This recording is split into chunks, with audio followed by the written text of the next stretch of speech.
And mics Don't are forget on. the point, Pete. Go. Hey, ballers. Welcome to If These Balls Could Talk, the podcast that's definitely not injecting foreign substances in their penises. This is Mark along with John and our producer Pete, and we're getting ready to discuss the latest in sports tech and pop culture, but mostly talk about this past Winter Olympics. Hey, we're going to take it from the top because Pete forgot something. I Pete forgot to record Craig. Craig. Oh, man, we lost the shock factor. Pretend this just happened. Now And we lost Mark. And Mark's video. What is happening? I don't know. I can't wear this too much longer because I can't see what I'm doing. You broke the world. I mean, You broke the world, Peter. what did I do? I don't know. Rick always says I'm a human EMP, so it could be me. Oh. That's pretty impressive to go over the internet all the way to Providence. Oh, shit. I think Mark's really broken. Oh, no? What happened? I don't know. I'm going to text him. Oh, There he is. we got him back. Ladies and Well, that gentlemen. was weird. My Discord just totally crashed. Oh, no. Right down in there. All right, from the top. Ready? Let's do it. Hey, ballers. Welcome to If These Balls Could Talk, the podcast that is definitely not injecting foreign substances in their penises. Ooh. Or are we? This is Mark along with John and our producer Pete, and we're getting ready to discuss the latest in sports, tech, and pop culture, but mostly talk about this past Winter Olympics. If you like what we're gonna have to pay if you keep going there, John. If you like what you hear or see, please hit that subscribe button, or as someone would like to say, tickle that little bell. I don't like to say that. I Mark. don't say that either. Someone on this show You're likes weird. Someone does.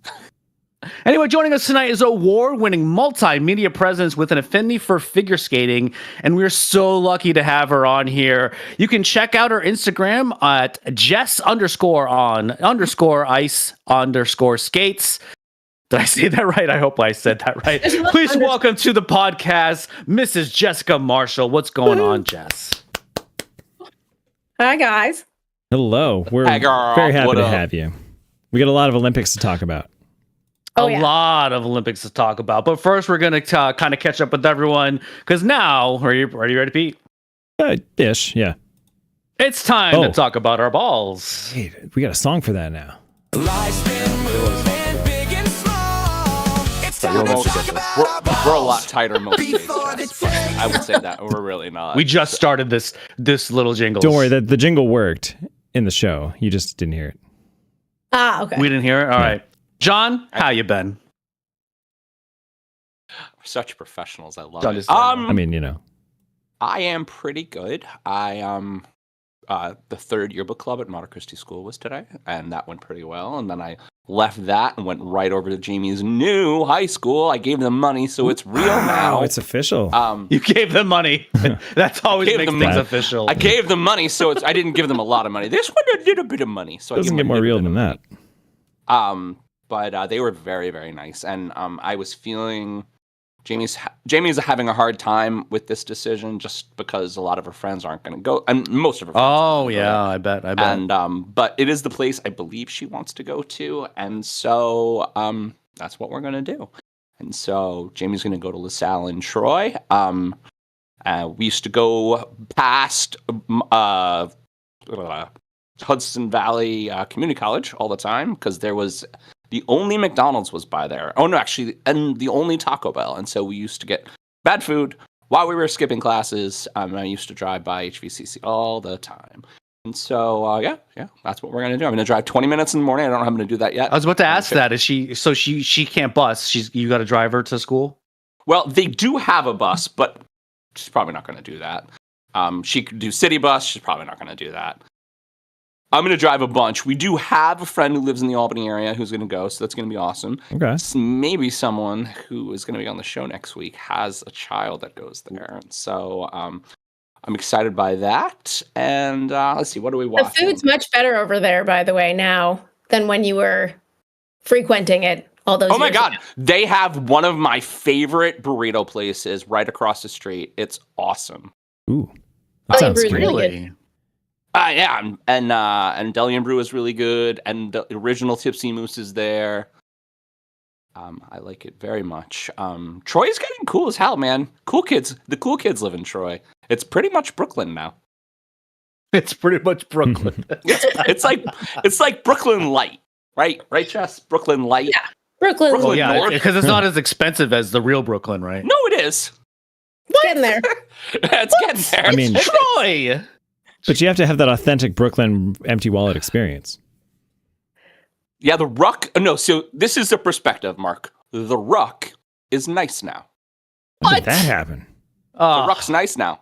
It's fancy. I remember when smoking was first banned in New York, and we all said, "Please bring it back," because then you could smell everything else in there, and it was not pleasant. Wait, does that mean that so the Ruck isn't like dirty and dingy anymore? Is it actually No, like? it's kind of trendy. Wow, I don't think I've ever been there. I don't You've think never been to the Ruck? really? No. It's the first time I've ever Not played even back on in a the day? full-size shuffleboard table they had. I sitting played there. my first shuffleboard game there Yeah. when they let me drink, totally not illegally. I mean, Huh. it's not necessarily something to be proud of going to the Ruck. It's like I've never had gonorrhea before too, but you know, whatever. Yeah, the closest I ever get to the Ruck was skating at the RPI Fieldhouse. So And that's It's- not yeah. it's so up far. It's up. we do It's have up an the hill. advertisement on the wall for the Ruck, though, so I knew what it was. Okay, there you go. Nice. Jamie and I are watching so many shows. Oh my god. she has So many. So where you guys are in Mm. suits? We are Suits now? How many shows are you guys watching? maybe 10 episodes in. The problem is so far we further flip- than you. we flip through the channels, right? We flip through the channels and she sees Yeah. something she likes. So we're watching a NBC show that came out last year called The Hunting Party. So she likes episodic shows, and Okay. there's a show about a secret jail of serial killers. So all of the serial killers from this secret jail of serial killers have escaped. No. And so every episode is catch a serial killer. Wow. It is the most network show I've ever seen. It was pretty good. Interesting. It kind of Is reminds that me like of the the. Midsummer Murders in England, where there's like a really small town and like a murder happens every week, so it makes it like the murder capital of the universe? Oh, wow. I mean, there's a sounds like- lot of The It most sounds per an awful capita lot like murders only ever. murders in the building. I was going to too. say that's What- very similar. what's so odd about this show is that it is so many tropes at the same time. So they're trying to mix a crime show of the week with a spy show of the week. And it's very distracting. I'm just like, whoa. But I don't know. My kid is weird. She likes what she likes. Your kid is amazing. She is. She is She aligns amazing. with my tastes perfectly, so I think she's pretty cool. Yeah, we just after we watched we finished our we had dinner. We finished our episode of the one we were watching, and then we played Overwatch for like an hour and a half. And then podcast. Sounds great. She's getting really good at Overwatch. She was already better than me. So I I think I'm gonna make I think I'm going to coach an esports team of high schoolers. I think that's the plan. see that would also be a TV show. I think that could be successful. Yes. So, I mean, unexplored Yes. territory. I think.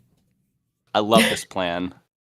All right, I need to do something with my new camera. If you guys notice, I have a new camera, but I'm looking in two places and I hate it. So this is much better. There we go.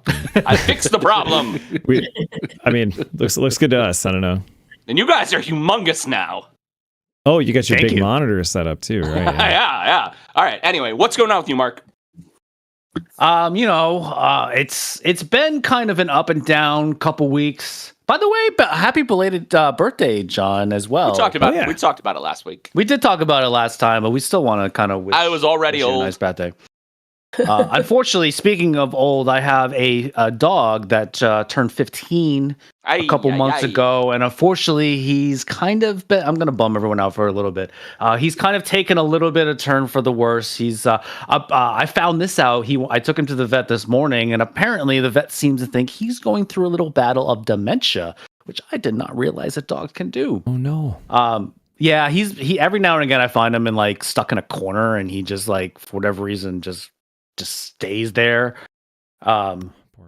And he's been doing some other old man things and whatnot. Like he just decides to he just stands somewhere and then he just pees just because he can.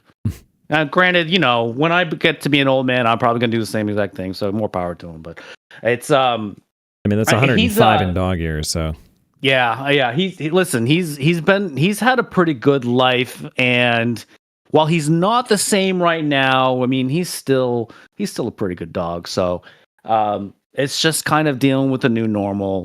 With regards to other stuff, there's actually some big things going on, and professionally as well. Like I'm getting reassigned to a new squad that's going to have a little bit more visibility. Ooh. Okay. Which job is this? Cool. This is one of my 13 jobs. Is this the day job? This is one of the bigger jobs. One of the day jobs, John.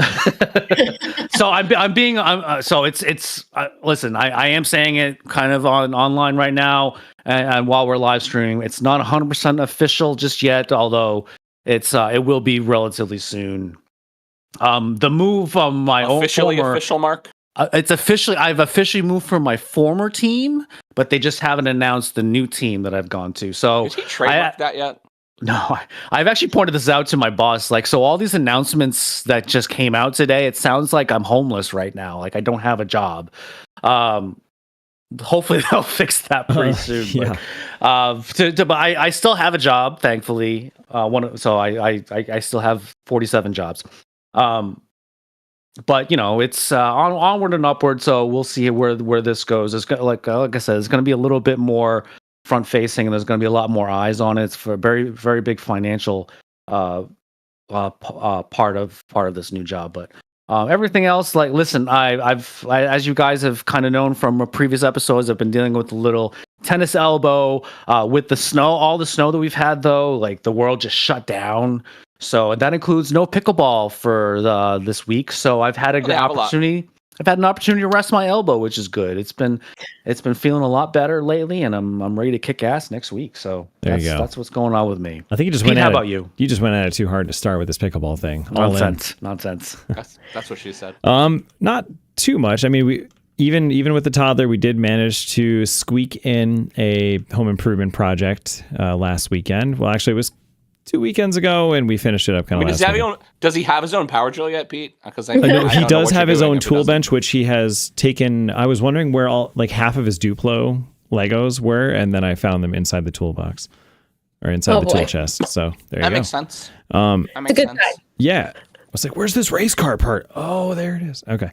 But so we worked on an accent wall for the master bedroom. It's like a deep, it's like a deep teal, almost like a peacock blue-green color. But with we added a bunch of trim boards on it to frame out the bed and some artwork, and we put up some huge, like, I don't know, 18 by 24 or whatever size pics of from our wedding photos to bracket. It looks pretty good. I'm happy with it. Yeah, Steph found this idea. She just sent me this picture, and she's like, let's make the bedroom look like this. I was like, okay. So we did. And we've started watching The Pit. Speaking of TV shows, that is scary good. It's I fucking love that show, but it's really, really good. I haven't started watching Mel and I are caught up on The Pit. I don't talk about Mel and I's TV watching, but we are caught up on The Pit. The Pit is the best show on TV right now. Straight up. We're almost through season 1, so we're just gonna go straight through, binge the whole thing. Pete, I just got to tell you, the episodes in Knights of the Seven Kingdom are 30 minutes, and there's only 10 of them. So we're doing that as soon as we finish The Pit. Just fucking get to it, man. Yep, seriously. It's on the story list. Kid is super British and tiny and bald. He's hilarious. Amazing. And he's a Targaryen. Yeah, I'm excited. And speaking of adaptations of fantasy TV shows, have we talked about the Sanderson verse coming to Apple TV? Oh, that's exciting. He's in full control of this. Like, apparently he's got total director, script writing, and final say in pretty much everything that's going on. So Mistborn will be a movie trilogy on Apple TV, and then they're going to do the Stormlight Archive as a long-form TV show after that. So congrats, Brandon Sanderson. With my year and my shitload of driving, because I drive a lot now, so I go see my dad. I have flown through Mistborn, all 7 books, and you zoomed way past me. I'm like in book 3, and I slowly reading it. There was a compendium of short stories in the Mistborn universe, but also the Stormlight Archive universe, because it's all the Cosmere.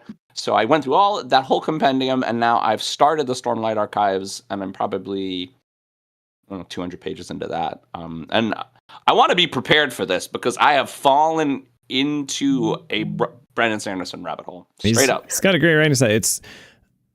I'll always be a sucker for the way Robert Jordan wrote so poetically, but Sanderson did a fantastic job finishing Wheel of Time, and I gotta say, Mistborn's really fucking good. I'm really enjoying it. Except he explains the granularity of his magic systems way too often. Yeah, a little too much. So Jess, there's all these really complicated rules, and there's these names for all the types of magic users to simplify. They make magic by a good hierarchy, like a good No, but what he does, I felt like Robert Jordan didn't quite get there for me in terms of what I wanted to know about the physics of the magic or whatever. Right. So he kind of got there by the end of the whole thing, but also when Brandon took over, he was starting to do stuff with Robert Jordan's magic system that he hadn't even thought about, which was cool. So that was neat too. Yeah, Sanderson is very good at being meticulously detailed with his magic and shit. Topic. Yeah, stay on topic. Exactly. It took me 7 years to read that entire Wheel of Time. So did you finish it? I did. I did finish it. Yeah, I think we talked about that one time. I think we did, but it was probably at a wing fest or something. But no, I still love that book series. I always will. But anyway, so we got that going on, and that's pretty much it. Oh, I'm going skiing tomorrow. I worked pretty much crammed 40 hours of work in up through now, so I'm exhausted. Going to work tomorrow. What's up? I'm just going to work tomorrow.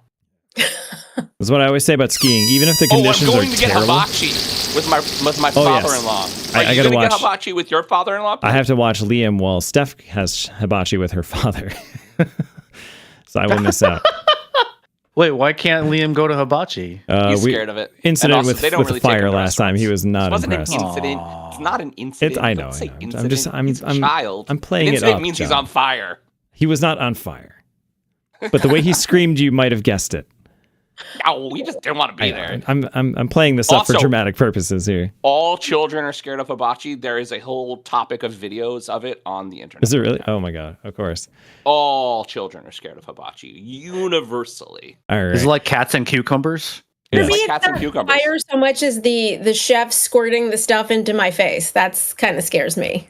Oh yeah, like you don't know what I mean. It tastes like sake. We're talking about sake, ladies. Yeah, that's what we're talking about. Sake. Anyway, what a great segment! I guess now it's time, ready, Pete, to warm up our balls. Before the takes and you guys hear that now? calls, we gotta warm up your balls.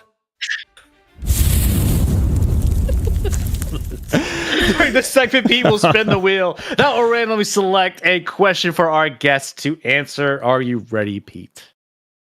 Mostly. Yes. Okay. Here we go. I love that little jingle. Gotta warm up our balls. Okay. First question. It's going to be in my head for the rest of the night. Thanks. Our house band is from the 90s. Oh, totally. All right. So you can see him right over there. In the same similar vein to what we were just talking about, what had the best or worst TV series finale, Jess? Worst TV series finale that I can think of off the top of my head is Lost. I was quite disappointed by that. We're a little divisive. I liked it. Okay. Yeah, I was very invested in that show, and I feel like there's no way that they could have ended it in a satisfying way for me. But that one I think goes down as my least favorite, and my most favorite a series finale, like it's over, or a show that's still going on. Series finale. I think series finale, like that's over. That's a tough one because that's a tough one, right? I can't remember what I've watched recently. It's been a while. I don't know.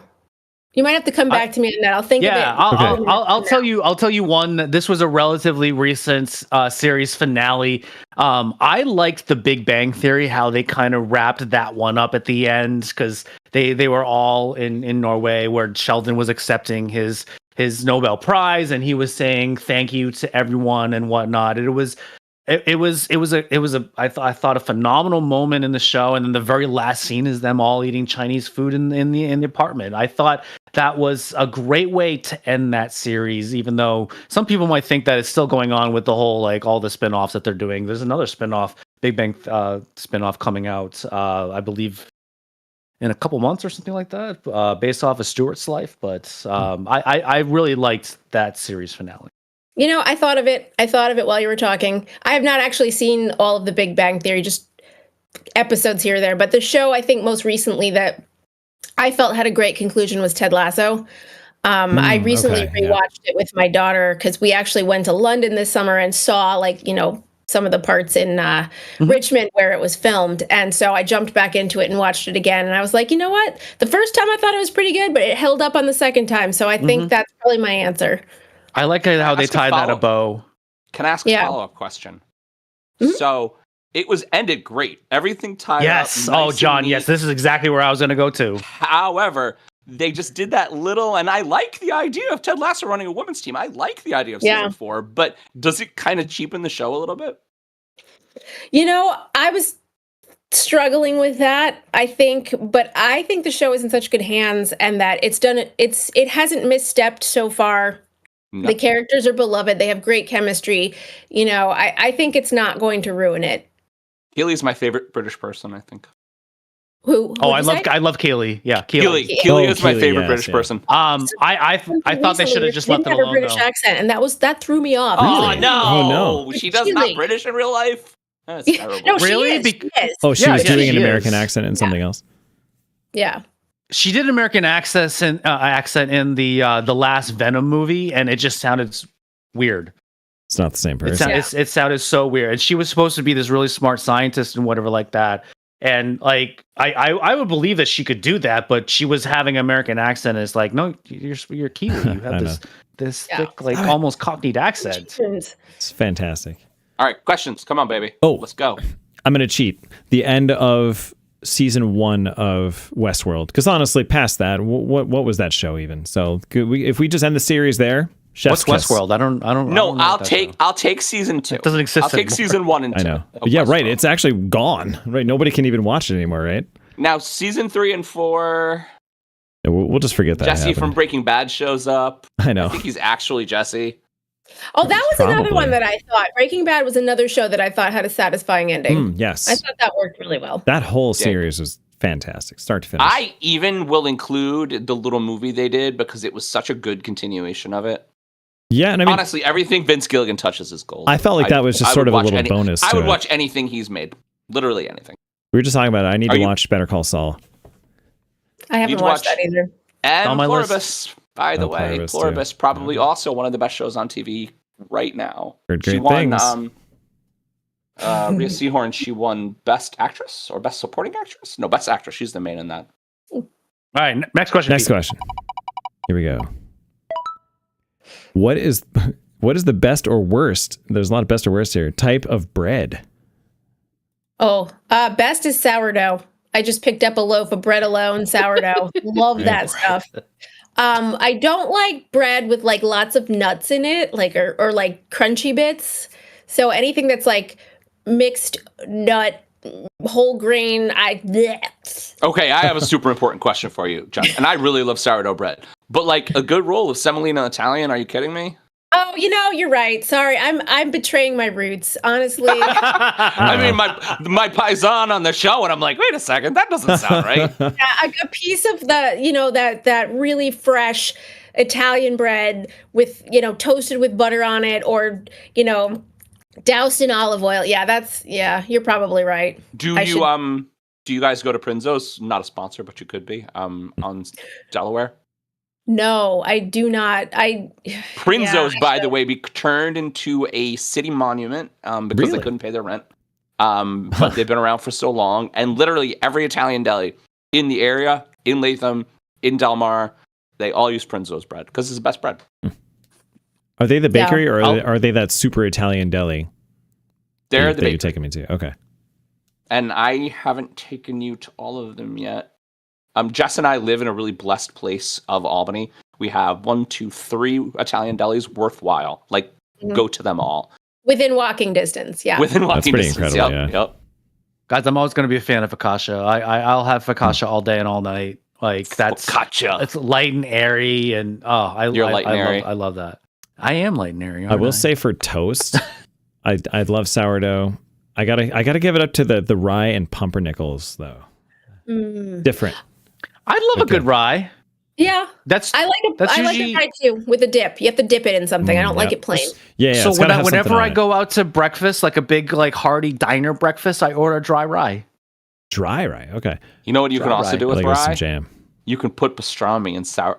Oh my god, I love a You're little just Reuben. Italianizing everything in this. Reuben on rye. That's not Italian at all. Not Italian. A Reuben is probably my favorite. Okay, yeah. You're right. Probably my you said favorite pastrami, hot so I went right sandwich is there. a Reuben. Okay. All right, another deli. There. Have you guys been to JC's Deli on Western in almost Colony where the Coles is? JC's Deli, also one of my favorite delis. Probably the best New York City deli in the area. Mm. God, Yeah. I'm hungry now. I've been there. I'm hungry too. Did I ever tell you guys the episode where it was when Jerry Seinfeld was Hungry doing balls. Coffee with Comedians in Cars, and he was with Jim Gaffigan, and they were at a Jewish deli, and they ate these pastrami sandwiches, and it made me so hungry that I drove to. I Googled this as like, where can I find a pastrami sandwich? And I drove like an hour away. I almost drove I almost drove straight to New York City after Jess, seeing. can we bring the episode. boys to Cats like this summer? Like, should we go to Cats this summer? Well, the thing about I have a story about that. Yes. It's not Cats. It's the other famous one, the Second Ave Deli. My husband and my family. Every time I've been in the hospital, when I lived in New York, I've been in the hospital twice when I was in New York, one to have a child, one to have a surgery. And both times when I was laid up in the hospital bed, they all went to the Second Ave Deli, and then they came back and they just could not shut up about how amazing it was. Oh, that's So every time I'm in the hospital. Did they get you any food while they were there? No. what? Aww. That. But the joke is that I've Get only your been in the husband hospital one right more now. time. Knock on wood. Not again for ever or a long time or whatever. But the joke is like, if you go to the hospital, we're going to the Second Ave Deli. Family We traditions. just I can't guess. eat Rick for the rest of the show, by the way. I think that's what we should do. That's amazing. Third question. We cannot go any further than that. That was perfect. That was good. What celebrity do you follow blindly or refuse to listen to? These are a lot of either or ways that we can go with this. This is a tough question. Celebrity that I follow blindly. I don't know that I wouldn't describe myself as somebody that follows celebrities. Like I feel like the cult of personality turns me off a lot. So I mean, I follow a lot of figure skating stars, if that counts. No, that counts. I think that counts. Big fan of Alysa Liu, but yeah, I don't know. I mean, maybe celebrity isn't necessarily the right word, but if there was someone that said something like they said this one thing and you're like, yes, I believe that, or I have to go buy that. Is there a figure in your life that is like that? No, I don't know. I mean, the fact that it's not coming to I believe me that, Jess. You are original. Go ahead. Yeah, I mean, I don't love like I'm the type of person that like clicks on all or X's out all of the ads on social media to completely confound the algorithm so that it doesn't know what I like. Well, I mean, it knows I like skating, but beyond that, like I just kind of X it out so that it confuses it. Yeah, I don't really like. Yeah, I like cat. Well, that's videos. a good answer. Cats, maybe cats are my celebrity of choice. I mean, you can do far worse than that. Are there any famous? Yeah, that's not a bad answer. Oh, That's there's not a that bad one answer. cat video where Cat? every time Yeah. the camera panned away and the cat would just appear closer. Yeah. It's got like 11 million views. There's also a dog named Ravioli that I've been following lately. Who Ravioli he's some kind of a mixed breed, but it's not like a breed that's like a typical mix that you would see. And he's got like kind of a normal dog body, but like a really tiny head. And he just kind of looks like an alien, and he's adorable. I follow him. You know what's His name's funny? Ravioli. My cousin Maddie also has a dog named Ravioli. It's not a mixed breed though. It's That's funny. primarily a Havanese, I believe. I want to say, I don't know. It's a tiny dog. Very very cute. But I don't think it's that same Ravioli though. Sorry. Also Got very one of Italian, them very on screen. paisan. It's okay. What's up, cousin Maddie? Yep. Oh man. Pete, go. Okay. So are we This is moving the on? moment. Do it, Pete. Put the things on. You're gonna start. Yeah, we're all right. Now we're gonna move on. No, Pete, I was gonna say Pete could put his goggles on and talk about his goggles at this point. Okay. I don't think he's gonna be able to read the script and have the goggles on though. I mean, I can, but that doesn't make sense for the NBA. What's the worst that could happen? It doesn't make sense for the NBA. It makes more sense for the Olympics. No, I was gonna say about celebrities that Pete would follow. That's you want me to tell you my story? You guys all ruined it. I'm sorry. I don't know her well enough to say I would blindly follow her, but I was very proud. So, do you want me to tell the Michaela Schifrin story? Okay. It's relevant right now. All right. So we should probably talk about it. I was skiing and my goggles completely, the foam just detached. They're shot. I was like, well, I've had them for 12 years. I need new goggles. But I'm like, I want really good goggles, but I don't want to pay a lot. So I was looking for one of those, like, last one in stock. We're trying to get rid of these.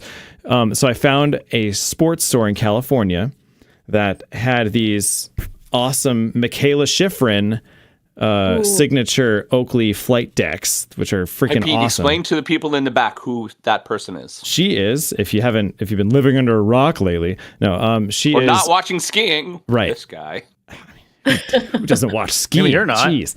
No, so she has been this incredible U.S. I'd say slalom and giant slalom are her specialties. I don't know about the Super G. What even is that race anyway? It's just like, let's go bigger than giant slalom. What's bigger than that? Super G. Anyway, so she did not do well in the giant slalom in this Olympics. But that was right around the time that I bought the goggles. And as soon as the goggles arrived, that's when she tore up slalom and got gold by more than a second ahead of second place in a course that is decided by hundredths of a second. She was bat out of hell on this won course. The gold medal in giant slalom. So Michaela, you're welcome. I bought your goggles and you won. Yeah, that was all you, Pete. So there you go. I mean, I'm happy to do my part for the U.S. 100. team. And now we're ready. Okay. Now we're ready. Look at me directing. I know. Are you guys hearing this? Now we hand things off to Pete for his returning segment.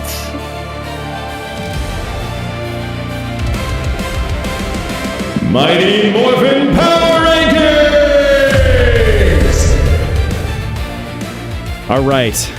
The NBA stretch run is here. No more excuses.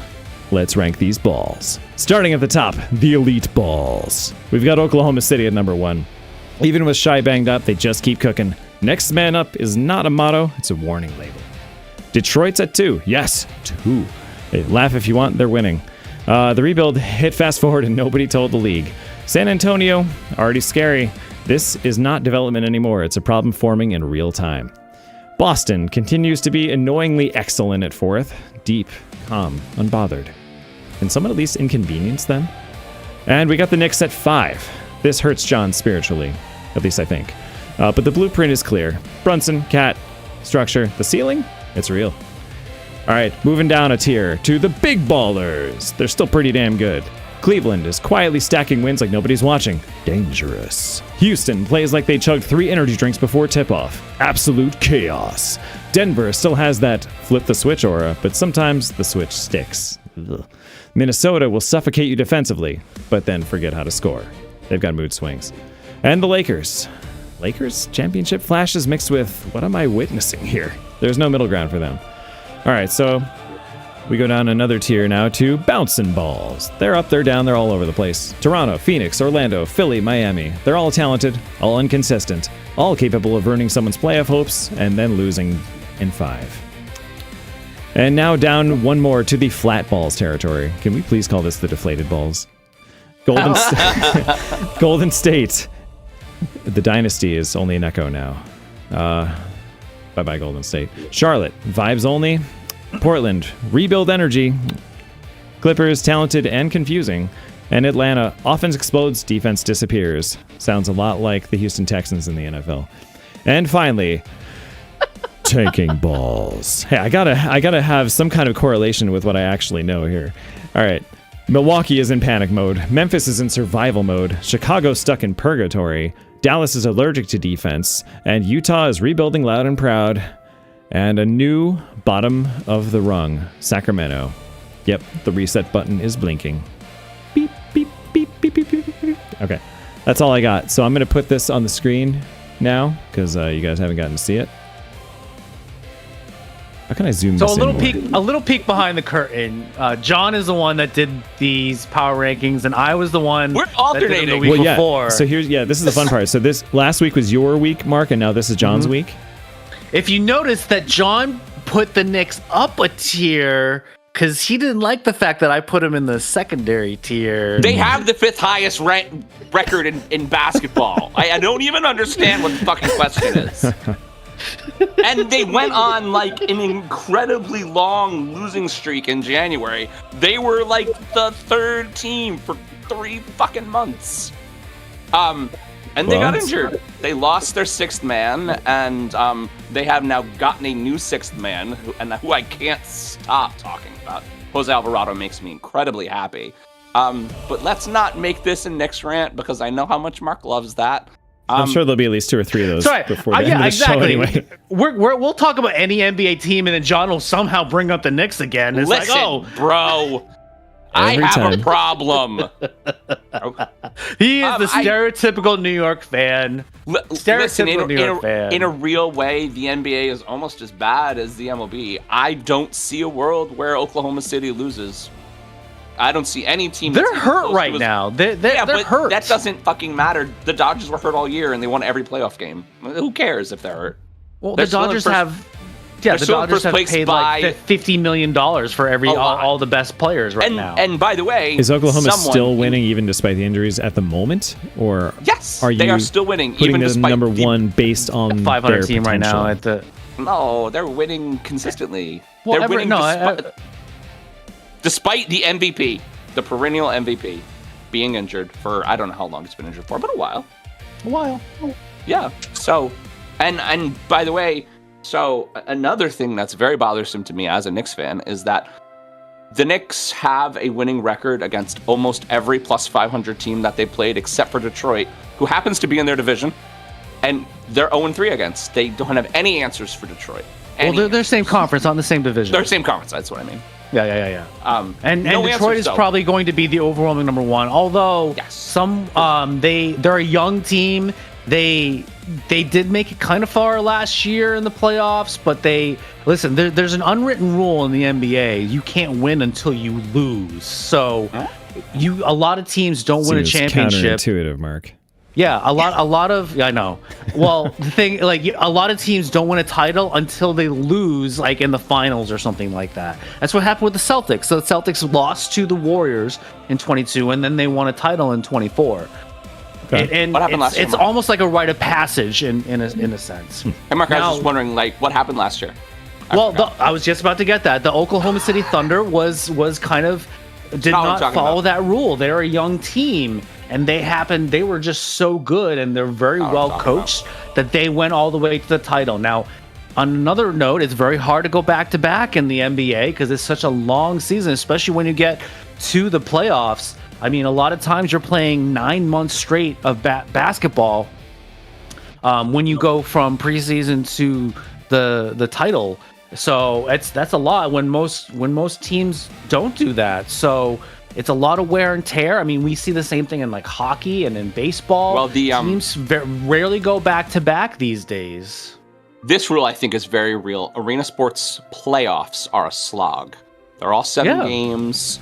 They all happen really fast. So like, which is funny because in the playoffs and arena sports, you generally don't play back-to-back nights. Meanwhile, in the regular season, you definitely are doing back-to-back at least like 8 to 10 times in the season. Right. But you're absolutely right. It's a long haul. It's a long haul, and it takes its toll after a while. So that's another reason why teams that they have to learn essentially how to win in a sense, and they learn by losing. So San Antonio is another great example. They're a very young team. They've never really with Wembanyama, while he's a phenomenal athlete, he's 7'6", 8 foot wingspan. I mean, the guy is a genetic freak. But they have never made it past, I believe, they have not made it past the first round of the playoffs in years. So to expect a team like that to just win a title is even though they've actually have a very good record against the Thunder, they've won 4 of 5 against the Thunder. It's very hard to imagine them making it far. Now, before we run out of time, I wanted to talk about 2 very particular things. First, how does Tyrese Halliburton, the getting injured, take the Pacers from probably a top 10 team to a bottom 10 team? Because he was that important to them. And it's insane, though. Think about what happened with the Knicks if Jalen Brunson went down for a year. I don't think they go to a bottom 10 team at all. I mean, I don't know. was The the way front you runner. talk about him, I feel like that would be a major. Yes, they would not. They would not like, make the blow to playoffs. their But win the record, Pacers win-loss are record. I can't bad. talk They're about it. bad at The basketball. Pacers were and so reliant on Halliburton. So reliant. It's insane. And Just then the like, other I thing mean, yeah, SGA on the Thunder. They're very reliant on him, and now that he's been hurt, they are like an average team now, really. They're not really the best team in the league. Even though you still have them number 1. because they're the best team in the league, Mark. But without him, I believe they're a 500 team. The other thing I wanted to talk about, and it's a last season thing, but I think it's relevant, putting the Kings at the bottom. I think they got robbed last year, and the Mavericks stole their draft pick. Honestly. Yeah, that's a little shady. Is that lottery It's bias? a little shady. And it's so weird. 2 seasons ago, I believe they had the number 3 seed, or maybe it was 3 seasons ago, and they've just taken such a big tumble. They've never really been that big of a championship team. Like the last time they were really any kind of favorite, they had Chris Webber on the team, like almost more than 20 years ago. Remember that team? So, for Pete and Jess, what happened is basketball and hockey does this too. The worst team in the league has the highest percentage to get given the first pick, but they don't necessarily get the first pick. And so, yeah, it's a lottery system. There's a lottery. So It's not like frustrating. football. That's the one that I know the best. Yeah, Well, football it's is pretty different than cut and dry, football. yeah. It's a little different than football. So the Dallas Mavericks were like okay last season. They were a playoff team, and for no reason in the middle of the season, they gave up their best player for essentially a bag of chips to the LA Lakers. And I hope they were good chips. they were not good chips. They were average chips. They're awful chips. What are they doing? And so they lost because they gave up their best player and they were tanking. And they magically got the number 1 pick in the draft. The preeminent golden boy Cooper Flagg, who is literally destroying everyone in the NBA. Like literally 40 points already as a rookie, playing incredible, out of his mind basketball. Mavericks still have one of the worst records in the league. They do. They're still bad, which is wild. But basketball is an interesting sport because it is one of the most team sports. You can't win with one guy. You can be better, but you can't win with one guy. With 2 guys. You win It's- with 2 guys. Isn't You it? win with 2 guys. That's interesting to me though, because it's the fewest number of players on the court at any one time, though. Well, I guess hockey, but the roster is even smaller than hockey. Yeah. Yeah, Or no, it is. sure. It is less than hockey. You got a goalie in hockey. And yet they get paid on average more than any other league. They do. Well, not soccer. On average, I no, don't- they get paid more than soccer too. Even globally. Really? Yeah. I thought global soccer got made more. I could be Anyway, wrong. definitely in America. Definitely. We in don't the need to US. beat this one to death. We're almost at time. Go Knicks. Jalen Brunson. Knicks suck. Knicks suck. Oh, I forgot my fucking shirt. God damn it. I'm sorry, Stephanie. I was going to wear my shirt. Yeah, you got to show that off. I forgot. Go change right now. No. Live show. Okay. Not doing it. You Well, can I mean, fix it don't- in post. Just Photoshop fix it. Yeah, it. we'll just put it on we'll there. fix it in post. We'll just have AI do it. That's funny. That's funny, Jess. You think that we actually edit this. We would like to thank one of this week's fake sponsors, Auto Apology. Send sorry text before you know what you did. Auto Apology, pre-regret enabled for your dumpster fire lifestyle. Amazing. All right, everyone, shall we kick off this shindig? Let's do it. Oh, yeah. Woo! Let's do it, Rockapella. All right, I'm gonna try and do this in the right key, but I'm Bam. probably not gonna sing this right. Now, everybody, have you heard? If you're in the game, the first topic's word. The first topic.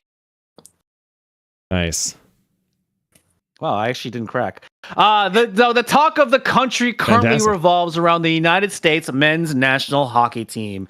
They outlasted the mighty Canadian national team with a deep lineup and insane goaltending on the biggest stage in the sport, the Winter Olympic Games, the first time since the Miracle on Ice in 1980. Now, lots of storylines, including the game-winning goal of Jack Hughes after losing some teeth in a high stick, and the Presidential Medal of Freedom winning performance of Connor Hellebuck.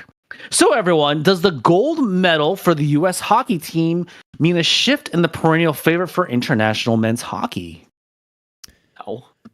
I mean, No. they've spent so Pete, much tell time us, trying to but catch no. up to Canada, but honestly, I'm gonna guess like the most uttered phrase in all of Canadian sports media and radio this past week was like, "We were the better team," and they were right.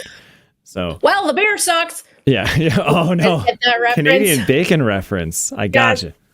One of the greatest movie scenes of all time. Yes. So, Jess, I gotta it's watch almost that like you again. have your own podcast. You're so good at this. I have a couple actually. She probably has about 4 setups that are going to pay off like 4 topics later, guys. Just wait. Never mind that. Never mind Yeah. that. Yeah, This sorry, country's I in forgot where love I with was the going, men's but yeah. hockey team right now, though. Like I mean, they were invited to, and they attended the State of the Union, just the other night, and they all appeared, and again, Hey, listen, I'm just the goalie got a Presidential Medal of Freedom. That's listen, I'm how just gonna go proud there. this country is. Of fuck them. those guys. Honestly, men's hockey in the honestly, I men's think it's hockey. more interesting what happened with the women's team. I'm getting there, girl. Mhm. I'm getting there.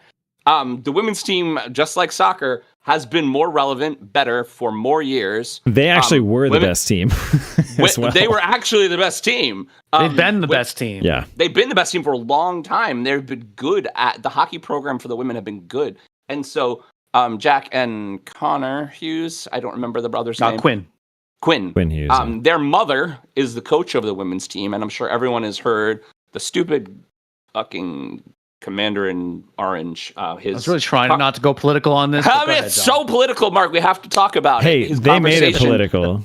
His conversation with the men's team. The second and that I phone heard call more got about out, it this. was It's- made political. It's ridiculous. Not only were they invited as an afterthought, not only did the women win the gold medal first, but the men were given flights and they were given attendance and they were. Oh, wait. To be fair, I'm sure the women probably would have had the same exact thing. I'm sorry. They Jess, definitely what were you wouldn't. saying? At all. You don't know that. Is literally news. Go ahead, Jess. Oh, I was just gonna say, like, the what the men's hockey team got. I think they got McDonald's for dinner versus what the women's hockey team got on the invitation of Flava Flav in Vegas. Like, I'm glad you brought that up. Yeah, they had like a world-class chef cooking for them too, and yeah, McDonald's a at the good White time. House. Ugh, it's good to see that. for sure. I do love how they stopped in with the weather. They stopped in Miami and they lived their best lives in Miami while they were there. Interesting. Now, I think it's interesting to like just to kind of go back to your kind of original question about is U.S. hockey going to be a force going forward. I don't know that. I don't know enough about hockey in general to be able to say anything about that. But I will. Well, again, say this is the first time they won the gold medal in 46 years. So right. Well, that's what I'm let's saying. pump the brakes a Going little back bit, to, like, right? Mhm. Yeah, going back to that hockey game in 1980, which none of us, I believe, were alive for, but that became just such a part of a part of history, right? Like it was very much like a historical, like in the newspaper office that I work in, there's a giant picture of the front page the day that happened. Like it was such a historical moment. Versus now, it doesn't feel like a historical moment, even though it is in a way, because it was the first time in 46 years or whatever. But I don't know if you can ascribe the same importance to it. I think Agreed. what's very The sports interesting significance is is huge, but the global significance is nowhere near the right. I mean, we were at the height of the Cold War at that point. The opponent was much more than any of the problems in geopolitics today. Sure. By them. Yeah, like the USSR team at the time was much more than like the Monstars of global hockey. It was a much bigger deal. You went there, Pete. I think the thing that we are We're doing movie right now references. is that the reason the U.S. wins basketball in the Summer Olympics every year is because we have the best players, and we send them because they're our professionals. The NHL is made up of mostly foreign people, mostly Canadians, a lot of Northern Europeans, a lot of Swedes. There's not a lot of Americans who play high level hockey, and so well, I mean, the idea there are now. Lately, it's though, caught up yeah. lately, yeah. But it's still Lately, nothing. though. It still doesn't hold a candle compared to Canada, which no, not at all. The reason Canada is dominant is hockey because they have the best players, and they've always had the best players. And they essentially are the dream team. They have cooler uniforms than we do. Apparently, the United States hockey dresses in Rangers uniforms. They dress in Rangers uniforms. Yes, the Team USA looked like the New York Rangers in their sweaters. I'm not going to lie. You know, they definitely did. So I appreciate that. But I do not think it's going to change. 40 years of history, and 40 years of history before that isn't going to just get erased with one tournament. Yeah. I was super excited to watch Hellebuyck, though, do what he did. I mean, you wonder, okay, so Insane. then if we're talking so much... Insane performance. Right, if we're waxing poetic so much about the Canadian team, like, how did the U.S. win? They got goalied, man. Like, Hellebuyck It's just like in the Stanley Cup playoffs. You can win the Stanley Cup playoffs with a hot goalie, and that's exactly what the U.S. did. Oh, yeah. Like, now. whenever we played street hockey growing up, or intramurals, Mark and I playing for the TEP League, that was hilarious. That was amazing. Heaving spleens. Go heaving spleens. No, you know what? Was that our name? The knuckle puck. There's not enough knuckle pucks. Not enough knuckle pucks. Did you know Pete? Only Keenan Thompson can. You know, pull that off. last week, Jess, Pete didn't think that Mighty Ducks 2 was a great movie. I forgot about the knuckle puck. Okay, I'm sorry. Knuckle puck, And man. Keenan Thompson's big breakout. I mean, okay, he was already a Nickelodeon star, but still. Knuckle puck. We're not talking about Keenan Thompson. Let's go. I was going to talk about goalie stuff for like a half hour. We got. I know you are. It's 5 minutes. Speaking of goalie stuff, though, real quick, I'm gonna hijack this. Ukko-Pekka Luukkonen saved a bunch of goals again, and the Sabres won 2-1 last night. Oh, right, the Sabres Ukko-Pekka Luukkonen Luukkonen saved a bunch of goals again. Yeah, that's my slogan for him. That is the coolest name. Wait, we have something on our soundboard. Ready? Yep. Ukko-Pekka Luukkonen. Yeah, I mean, that's the coolest name of any hockey player, I think. It's a name. it's something. It's a name. All right, ready? Same as Well, it's Mark. next topic. Check it and see. I've got a fever of 103. Oh, come on, baby. Do you do more than talk? It's next topic. It's next topic. All right, So we're gonna go pick some for- hard Oh, I ones. didn't clip. No. We're going to go from one of the biggest stories of the Olympics to one of the biggest stories from before the Olympics. So another wild story from this year's Winter Olympics was the World Anti-Doping Agency vowed at its start to investigate crotch manipulation. Bum, bum, bum. In top ski jumpers. Claims first appeared in the German newspaper Bild that athletes were injecting substances like hyaluronic acid directly into their penises to merit a bigger ski suit. So why does this matter? Male ski jumpers must wear tight-fitting suits that are no more than 4 centimeters larger than their body at any point. Adding just a centimeter to the crotch area has proven to increase flight distance by more than 9 feet, Are you according serious? to a study posted by Frontiers. Yeah, I looked it up. I was very curious. In a competition of inches, what are our thoughts about body manipulation to get advantages at the games? This being the weirdest thing that I've heard about in sports, what else do you think is going on across the events that we haven't heard about? Be careful what you ask. Manipulation. I don't know, man. Crotch manipulation. You know, I always wondered, coming from a sport that wasn't measured in inches, right, or yards, or well, I should probably get off of the English system because everything is measured in the metric system. But It does. like, I never understood the value of doping. I do now for various reasons, but it's just, I don't know, man. I don't know that I would mess with my body.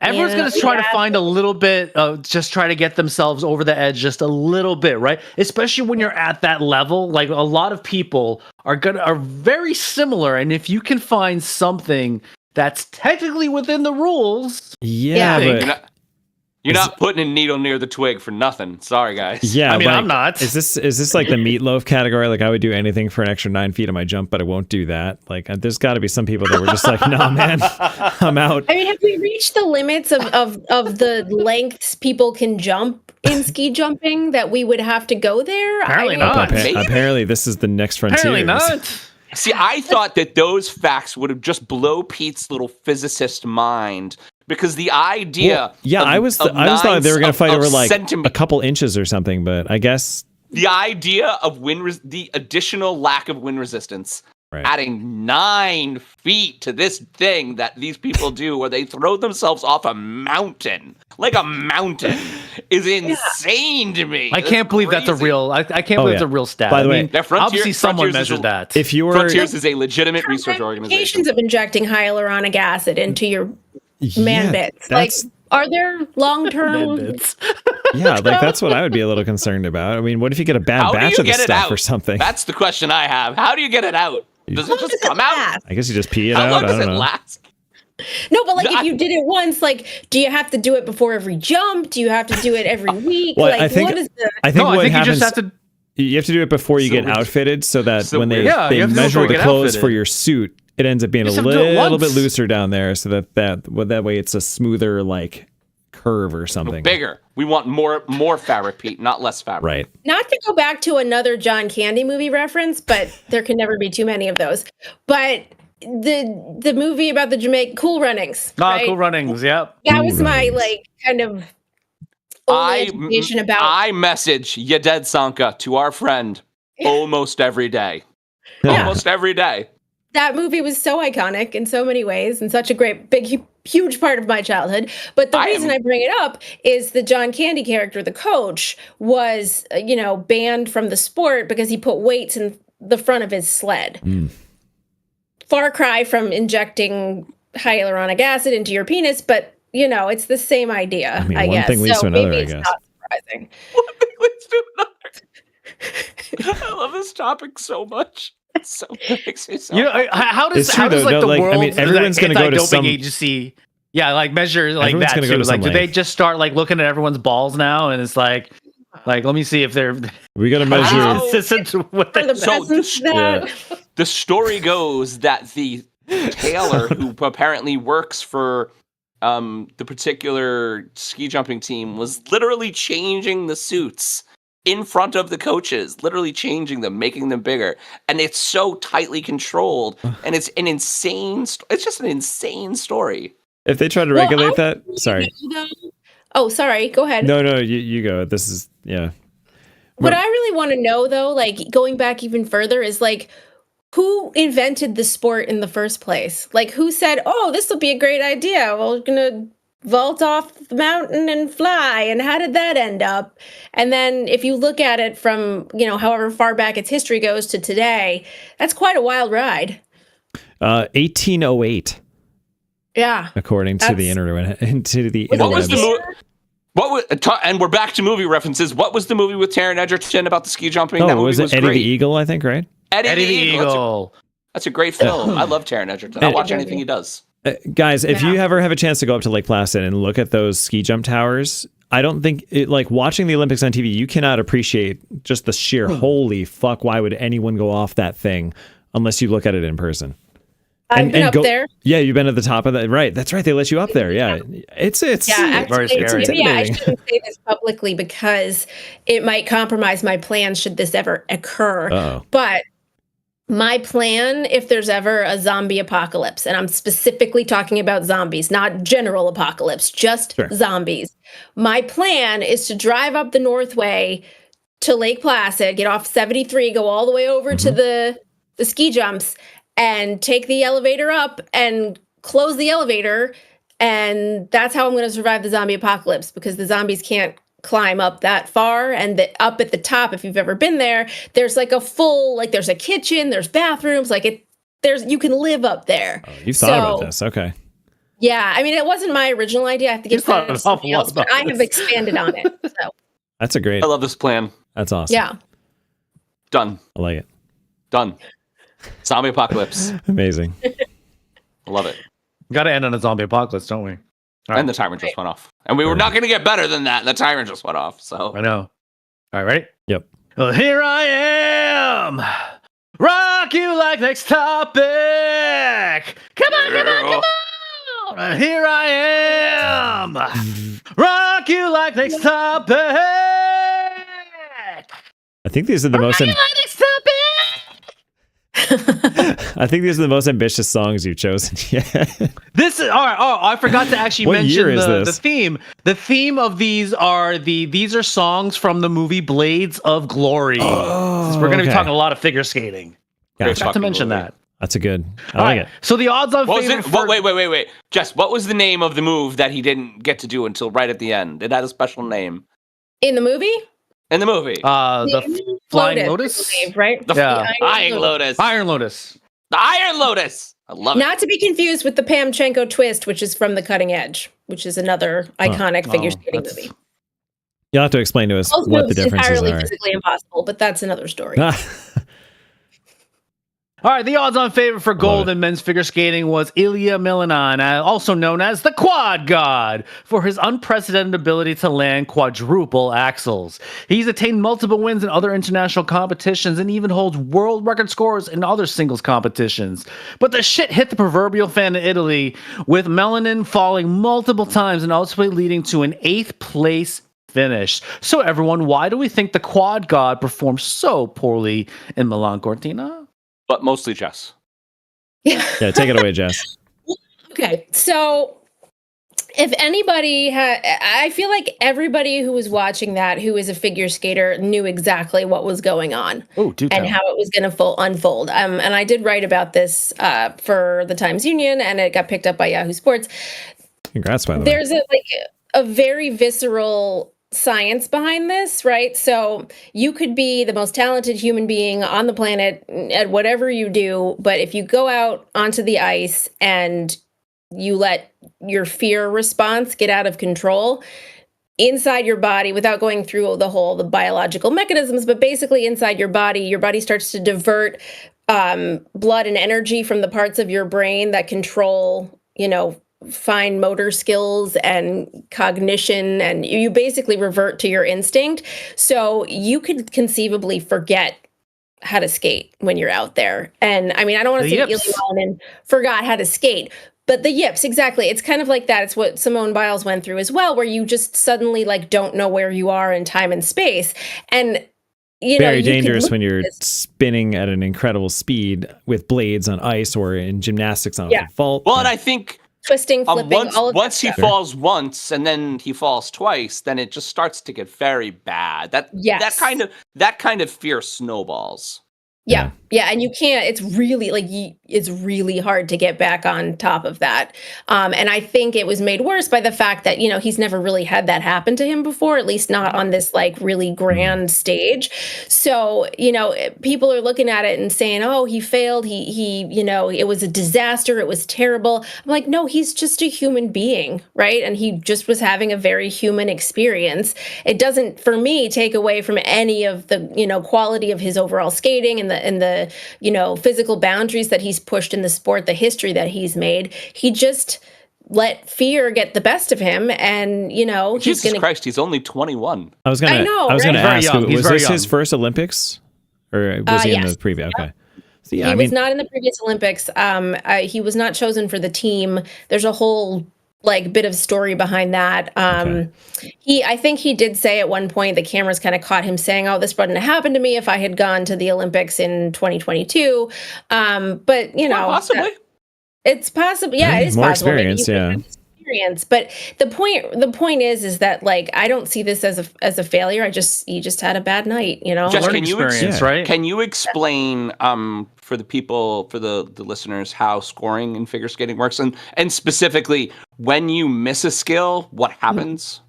Yeah, this is actually a question that I got a lot because of what happened to Amber Glenn, who is in the ladies event. The scoring system is very complicated. I will put that out there to start. And just a quick history, the reason why we have the scoring system that we have now is because of the scandal at the 2022 Olympics with the pairs, where the Canadian pair was talk about that later. Yeah, and the judge admitted to, boosting the scores of the Russians and blah, blah, blah. Anyway, we had to overhaul the system completely. It was very ugly. Great Netflix documentary about it, by the way, if you want to know more. But basically, this system is thus. There are 9 judges and a 3-member technical panel. And when a skater goes out there on the ice, the technical panel is going to look at every element that they do in their program. So for Ilya, it would have been quad axel, quad lutz, whatever this spin, this, whatever the element is. The technical panel says that is a quadruple axel. He rotated 4 times in the air and he landed on 1 foot. That is a quadruple axel, and they give them a base value. Every jump and spin has a base value in the rules, so that doesn't change. But then you go to the judges who take a look at each element and give them a grade of execution on how well they did the element. So with them, there's like math that that I still don't completely understand. It's very complicated math. There's percentages and such. But anyway, you take those two, the base value and the grades of execution, and you combine them, and then you come out with a score in the end. And that's for the technical elements. The judges will also give skaters presentation scores. So their skating skills, their interpretation of music, the artistry, the artistic side of skating. So that is combined with the technical score. Then you get your overall score. So in the case of someone like Amber Glenn, in the short program, she didn't fall on anything. She didn't make any visible mistakes to anybody who wasn't already, knowing the rules. However, the short program, the requirements are you have to do a combination jump. So that's a triple jump, and the other jump can be a double jump or a triple jump. So you see a lot of skaters doing triple triples or triple doubles. The second requirement is an axle type jump. Has to be at least a double axle or more. You could do a triple axle, you could do a quad axle. And then the third requirement is a solo triple jump. It has to be a triple jump, 3 revolutions. And Amber only did a double. So she got 0 points for that element, unfortunately, even though she landed it. The rules are slightly different in the long program. If that had happened in the long program, she would have gotten credit for a double jump, which has its own base value. So that's why in the short program, she ended up 13th as opposed to something higher, even though she skated, a program that was, by all accounts, clean, if you want to call it that. I'm sure, learning so much. I'm sure 20 years ago, that probably would have won the whole thing. That's why I asked the question. But to your point, though, I do think the announcers were pretty good at explaining it as it went. So you kind of, even as someone who's not a figure skater, I will say out of all, I knew immediately something sports, went wrong because they're like, oh, she missed a revolution on that, and then you see the big red 0. I'm like, uh-oh, and you can see it. I feel on like her out of all face the from sports, that point. figure skating probably upset. has the best color commentary because they're great, I mean, they're the ones. They're the ones that have done it, and they know exactly. It's like, oh, why someone may have missed a particular jump or something like that, like right off the bat. Yeah. So full disclosure, I watch the venue feed, so I don't watch it with commentary because you didn't get to hear Tara Lipinski's smooth delivery on all that. Yeah, not to knock Tara and Johnny, they're very good at what they do, but they are commentating for a general audience, and I am not a general. They are. No, you know a lot more than we do. Yeah, so I actually watched the venue feed, so I watched it without any commentary, so I'm not 100% sure what they said about those things. I hear, from what other people said, how they characterized it. But there's also, this was the Olympics were kind of an anomaly. Usually there is a venue feed for other events like the World Championships, the National Championships, that has a set of more technical commentators, so people that are kind of, more, I don't know if they're speaking exclusively to figure skaters or people who know the system, but I get more value out of their commentary. Okay. But yeah, I watched it. It's completely just the skating and the music. Wow. Yeah. Kind of snobby, but I know that's what well, you don't need the commentary, right, to get everything you need all out of us it. need that little the extra kind of stuff that Tara and Johnny do and whatnot. Yeah, because like you said, I wouldn't have known that was supposed to be a required triple and she under rotated to a double. I would have been like, oh, this looks great. Why does she look so upset? Yeah, I know they spin really fast. I can't count that number of revolutions that quickly. I think that But I mean, I think it's relevant to Quagga's performance because I don't know the order because I honestly just don't know. But once you miss a skill that is supposed to be a big point skill and it turns into a very low point skill, like what's a quad? Like 12 points, right? And he gets 2. Yeah. Something like, or a dash. You don't want the dash. The dash means nothing. No points. That's not good. And so when it's so competitive and you start counting the minuses in your head while you still have to do this very difficult thing, the math sort of gets your. I mean, it's just the yips are very real. The yips are throughout sports, and so I go ahead, John. I'm just saying, responding in a way that is very skilled once you start getting nervous is very hard. No matter what you do, no matter what sport or life or work, it's just very difficult to respond when you're scared. So the question I want to ask, I know we're probably a little bit late on time. We're definitely out of time. But this is a good topic. So when you miss a jump, do you, I don't necessarily know if you've done this, Jess, or if you know of other people. Wow, my camera's going crazy right now. Oh, I know. It's probably because of my hands. I gotta be less Italian. It likes your Italianness a lot. I know, I gotta be less Italian. I'm gonna sit on my hands. I'm gonna sit on my hands. When you miss a jump, do you know of do skaters try to change the routine at all because they missed that jump? Like maybe they're gonna do something a little bit more daring or something like that.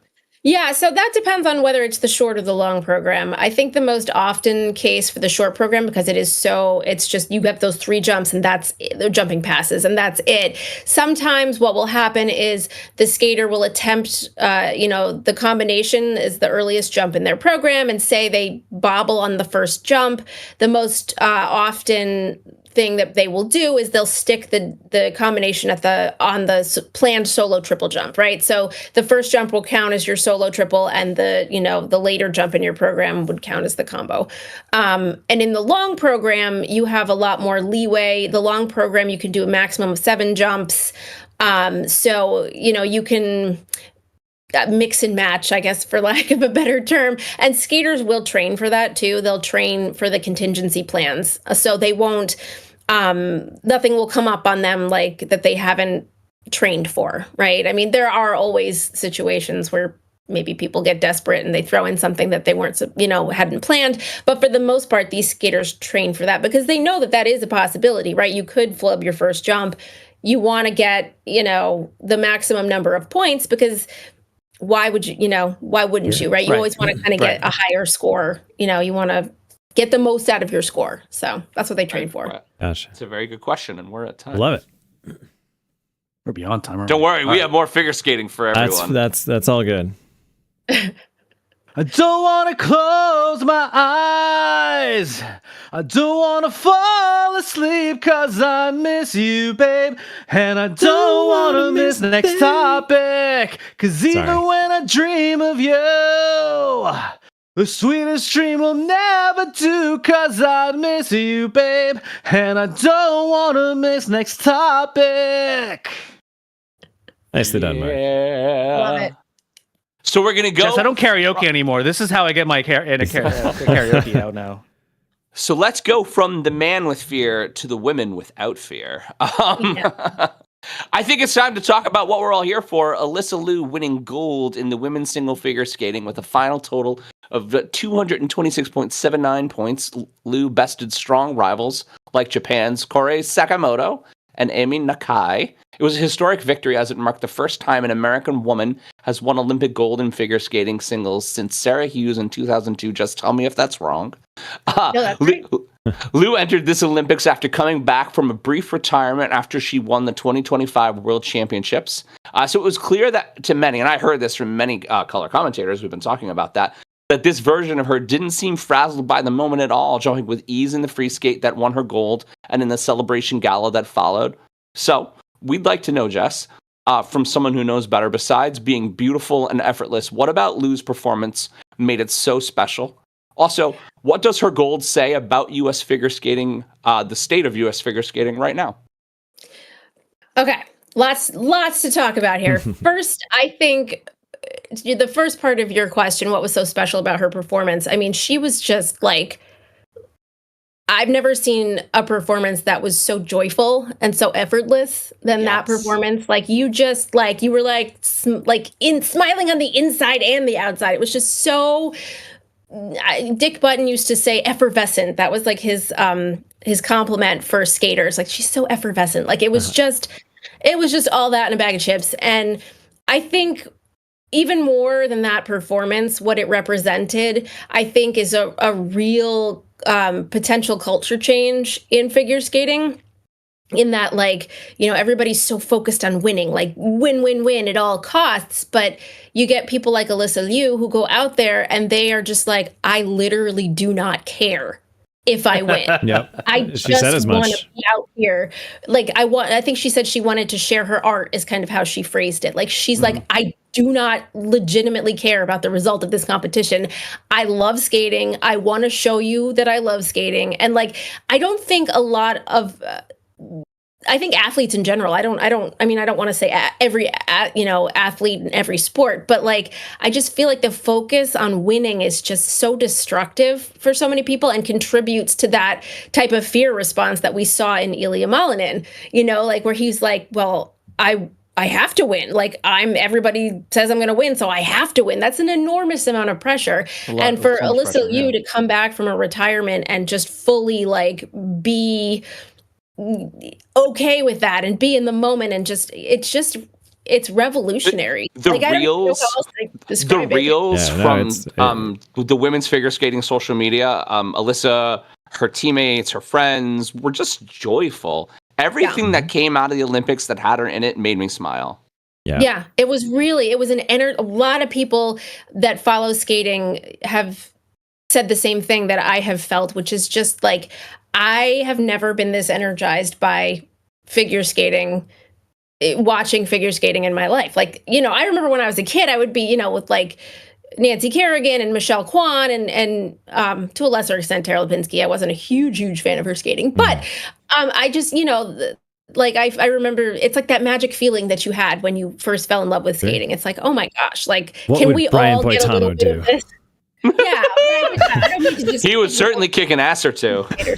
Yeah, Really that's great what Brian reference, Boitano Pete. would do. And I know Brian Boitano feels that way too, because he said it. Like, Sure. He said it. Well, yeah, this is a wonderful, like, Alysa Liu represents just a wonderful, like, future for figure skating, around the world, not just for U.S. skaters. Can we talk about the specifics? I mean, and like, I guess the technical specifics of that program? Yeah. As far as what made it good? Yeah, like, why did she score besides so it high? being perfect. Besides it being perfect, because it was perfect. I have to go back to the score sheets for the exact, breakdown, but my sort of interpretation of it, Alyssa is not the strongest technical skater. So if you look at the score sheets, you'll see that Amber Glenn actually got the highest technical score. Okay. But when you factor in grades of execution and presentation score, like, her program just, and the judges appropriately awarded this, like, just everything flowed. Everything was like exemplary skating skills. She probably would have gotten perfect sixes if you remember back to the old system. Like, it just, everything came together. And when you look at her competitors and their programs and their performances, it just didn't reach that level, right? It just didn't get close to that level of her the overall package of her skating. She did everything that she did was pretty great. I'm not sure if she got that's another thing that I didn't talk about in the last segment, though, was just kind of a lot of times the technical panel will look very closely at the revolutions to make sure they got all the way around, and they'll look at like the slow motion to make sure. So Alyssa often gets called on a quarter they call it the Q, which is like a quarter turn short. It's a very small deduction, I think, in the grand scheme of things. So I can't remember if she got a Q in the long program. I don't think she did, but she got one in the short program. So the judges are paying attention to that stuff. But it's, again, the quality of the execution and the skating skills that really brought her to the top. And I think that's what people want to see in skating. Like, yeah, like, the quads are really cool, but like, you want to see something like that brings you joy. Yeah, you know? I mean, like you said, it made you beaming on the inside and out just talking about it, and that shows you how powerful that performance was. Well, she's nothing but yeah, that. like, I mean, I literally just a very joyful, interesting person. Like, I love when young people just are shining on social media, right? I just love that. It's just really nice to watch. Yeah. Yeah, and she's very confident and secure in a non-threatening way. You know what I'm saying? Yeah. Like, she doesn't come across as arrogant. She comes across as genuine and something that we should all kind of aspire to in our own confidences. Yeah, I agree. Because I think the way that she delivered her take on it in the interviews that I did see is not one of like, can't think of the word, but basically, right. I totally lost it. No, she basically was confident. Cool she didn't, you said she didn't care, but it's not like she doesn't care about the sport. She cares deeply. Yeah, it's not that she about it. didn't care. Right. She was just like, I mean, it's related a little bit to the quad god. Like, he had so much pressure. Meanwhile, Alyssa, not as much pressure. She was just out there to have fun and whatnot. And because of that, the result was not the important thing to her. Like, don't mistake that for apathy, basically. Yeah, exactly. That's what and I it's was trying so to get hard. at. Like, yeah, I'm not an Olympian. I've never even come close to that stage, but like, still in myself, like, I'm fighting my own, when I go to compete myself, I'm fighting my own, like, well, I need to win. Like, I should be winning, you know, like, I'm fighting that constantly. And it's not healthy, you know, to focus on the outcome, because a lot of it you can't control, honestly. Like, you can control your performance, but you can't control what the judges are going to say about your performance and how they're going to, you know, stack you up against other people. Sure. So, and don't forget to have fun while you're out there, you know? Yes, that's why we do this, right? Sure. We don't do this to torture ourselves. No, least I hope not. Yeah, to have fun and to move people. Like, I feel like that's something that's so lost. I mean, yeah. That's what I'm going to take into my next competition next month. I'm going to be like, I want to share my art. Yes. I want to share my art. Channel You move me, Pete. Alysa Liu. Yes. Yeah. Mark, sing me a song, buddy. all right, let's hear it for another fake sponsor, Regret Cash. Stores things you'll wish you said, but never will. Regret Crash. Safe, encrypted, haunting. What you gonna do with all that junk? All that junk inside my trunk. I'm gonna get you drunk off next topic. It's next topic. Love it. By the way, I don't remember that song being in the movie, but it was mentioned more than once. Probably in the end credits. So the Winter Olympic Games have been going on since 1924, and interesting enough, because of the timing, have only been hosted in those in the Northern Hemisphere. Now, while we haven't been alive for all of them, there are certainly some great memories of the games, and we've mentioned some of them in this show already, including the aforementioned Miracle on Ice in 1980, the Nancy Kerrigan-Tonya Harding drama right before the 1994 Olympics in Lillehammer, and led to a gold medal for Oksana Bayul. The 2002 figure skating scandal of the French and Russian judges that vote traded and led to the Russians winning gold and gypped a more deserved Canadian duo. I may have gotten the year wrong because I thought, Jess, you said 2022. The Jamaican 2002. It is 2002. Okay. And the Jamaican bobsled team of the 1988 Calgary Games that inspired a movie from the dear old John Candy. So, everyone, what are our favorite Winter Olympics memories? Wow, I got a lot of them, and all of them involve figure skating. Of course. But I do have a moment that doesn't quite belong to me. Can I share that? Yeah, share anything you want. Yeah, of course. Okay. It involves me tangentially. So I spent a lot of my life training in Lake Placid, where the 1980 Olympics took place. I was not alive back then. I don't have any pre-alive memories of that. I don't know why I would have gone there. But anyway, Lake Placid is very important to me. The 1980 Olympic hockey moment has always been very important to me for that reason. I skate on the rink and all of that. And I had told this to a coworker of mine who did actually go to those Olympics. He didn't go to the game, but he was at the Olympics. He saw a hockey game. And while he was there, his father bought him a Coke at the concession stand. And he actually bought them 2 Cokes. And he never drank those. And he never opened those. And flash forward 40. Were they in glass bottles? They were in like commemorative glass bottles from the 1980 Olympics. And so flash forward 44-ish years, I think it was like 2 or 3 years ago, he gave me one of those bottles as a gift. Oh. It's like one of my most cherished like possessions. It's a bottle of Coke that is older than I am. Probably still tastes just as good. Yeah, but sort of by proxy, like the 1980 Olympic hockey might be like my most favorite Olympic moment. That's really cool. Do you believe in miracles? One of the most famous gameplays or commentators of all time, Al Michaels. No, I was going to say that was one of an early Al Michaels. And the funny thing is, that wasn't even the championship game when he said that. That was like in the semifinals. Okay. Right. Well, the big game wasn't the championship. It was the right. Yeah, they played Finland, I think, or Sweden, one of the Scandinavian. Right, to get to the gold medal round. Okay. Yeah, I actually had a friend who was in Milan 2 weeks ago. So he was the first week of the Olympics, and he was there for the figure skating primarily, but he caught the U.S. versus Latvia game, which I didn't watch, but understood to be, not much of a contest. And so he's at the game, and he sent me a picture from the game, and I just sent him one text back that said, "Do you believe in miracles?" in all capitals. Awesome. Yeah. All right, Pete, who the other person who probably has a real opinion on this, go. So it's funny. I don't have a specific event. I mean, maybe one. I don't have one.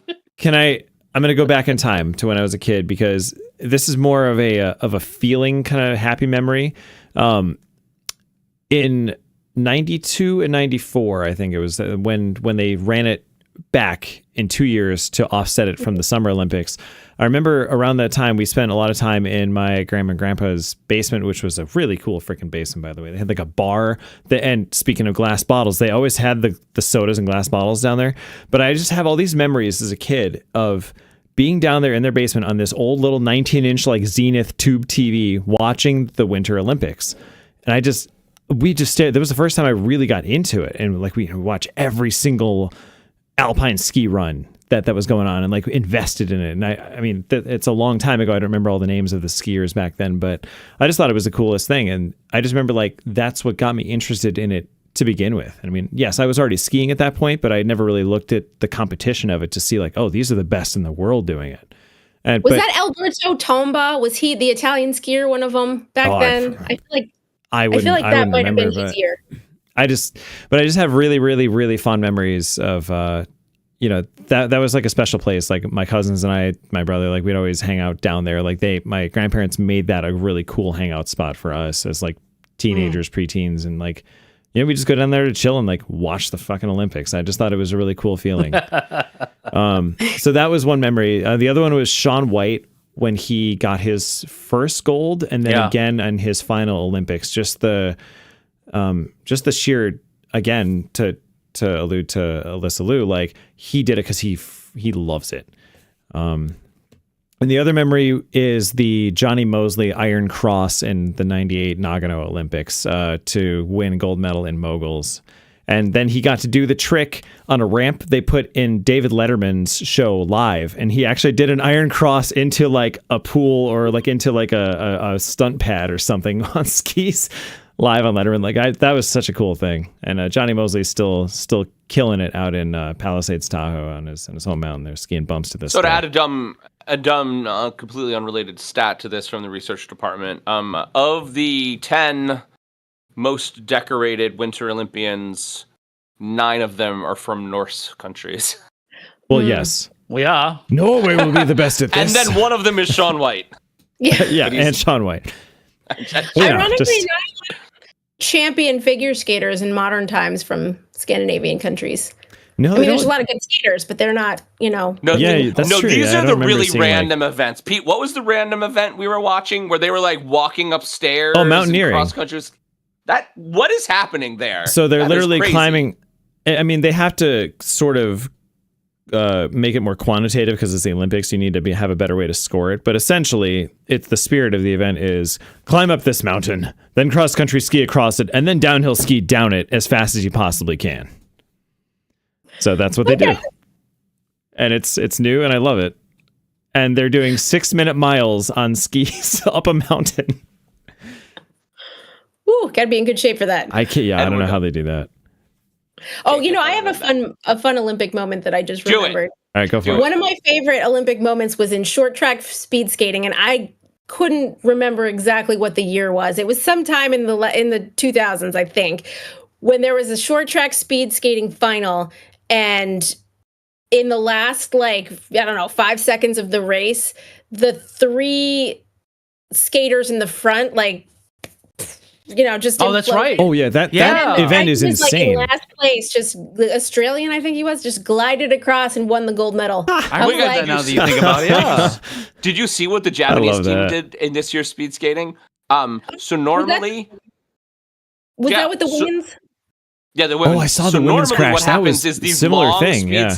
these long speed skating events, they just kind of coast for many of the laps. So what this woman did is the first lap, she goes out super hard and she gets all the way around everyone, all the way to the back of the pack. And then she just coasts again and she lets everyone forget she's in first place. She lets everyone forget. And they go around for another like 10 minutes and Yep. she's just coasting in first place at the bottom of the pack, getting all the drafting. I love that And she's so- drafting a lap ahead of everybody.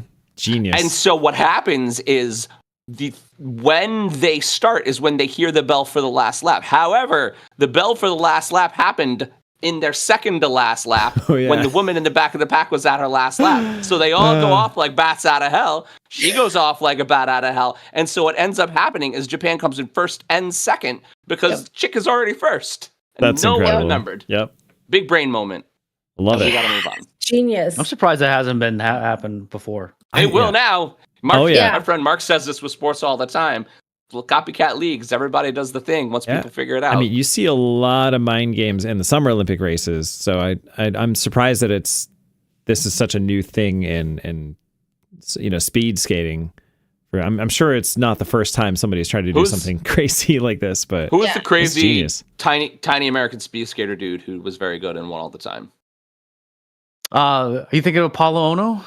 Oh, Apollo Ono. Yeah. Oh yeah, that's right. I remember him now. Wow. Okay, yeah. I don't know how I just pulled that one out. Wow. We of my had brain. our That's a famous, good reach, we had our Mark. famous Olympians. Good reach, That was a Mark. good reach. There you go. He was pretty popular around that 2022. Sorry, I keep saying was. 2022. 2002. 2000, Salt yes. Lake Olympics. That was like one of his big moments, I think. Because I Yeah, I remember remember that guy. that. Yeah. Okay. I also loved another Olympic memory is the Norwegian curling team and their pants. Their pants. Wow. All right. Yes. Oh my If you God! haven't Did you guys Googled it? Google it. Norwegian curling Did you guys see team the pants. curling brawl and the Canadian team and the like? Oh, the Canadians both accused of cheating. Yeah. Yeah. I tell you that one of the most exciting documentaries I ever watched was about curling. Those are And some I think kick-ass I pants. think it was the Losers on the Netflix Losers series, and it was about the 1985 Canadian curling championships, and one curling team that tried to change the rules, and it created this big scandal within the curling world. It was fascinating. I was literally on the couch jumping up and down screaming by the end of this 30-minute document. It was amazing. Highly recommend. Nice. All right, Mark, sing me a song, or we're gonna get distracted again. I've been really trying, baby. Trying to hold back this feeling for so long. And if you feel like I feel, baby, then come on. Oh, come on. It's next topic. Yeah. It's next topic. I tried to do that like Al Green, but I don't know if I... So we're gonna go slightly off I love topic. And I knew I had to talk about this because I knew Mark was gonna give me shit about it. We already kind of talked about it a little bit, but going 2-1 after the All-Star break, and now I think it's 2-2. With a bad loss to the Detroit Pistons, the Knicks are 37-21, tied for third place in the Eastern Conference with the Cleveland Cavaliers. And if we don't remember the 9-game skid in January, the Knicks are playing incredibly well against most of the league's top teams, with winning or tied records against Houston, Boston, Cleveland, Denver, LA, and the Spurs.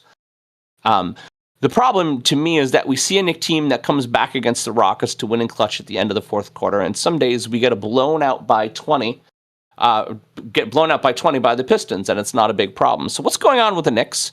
Is Karl Anthony Towns good enough to be the number 2 option on a top team? And what can they do in the home stretch to be more successful? So this has been a big topic of discussion lately on the sports shows. Karl Anthony Towns. That's why I brought it up. Yeah, Karl Anthony Towns and Mike Brown.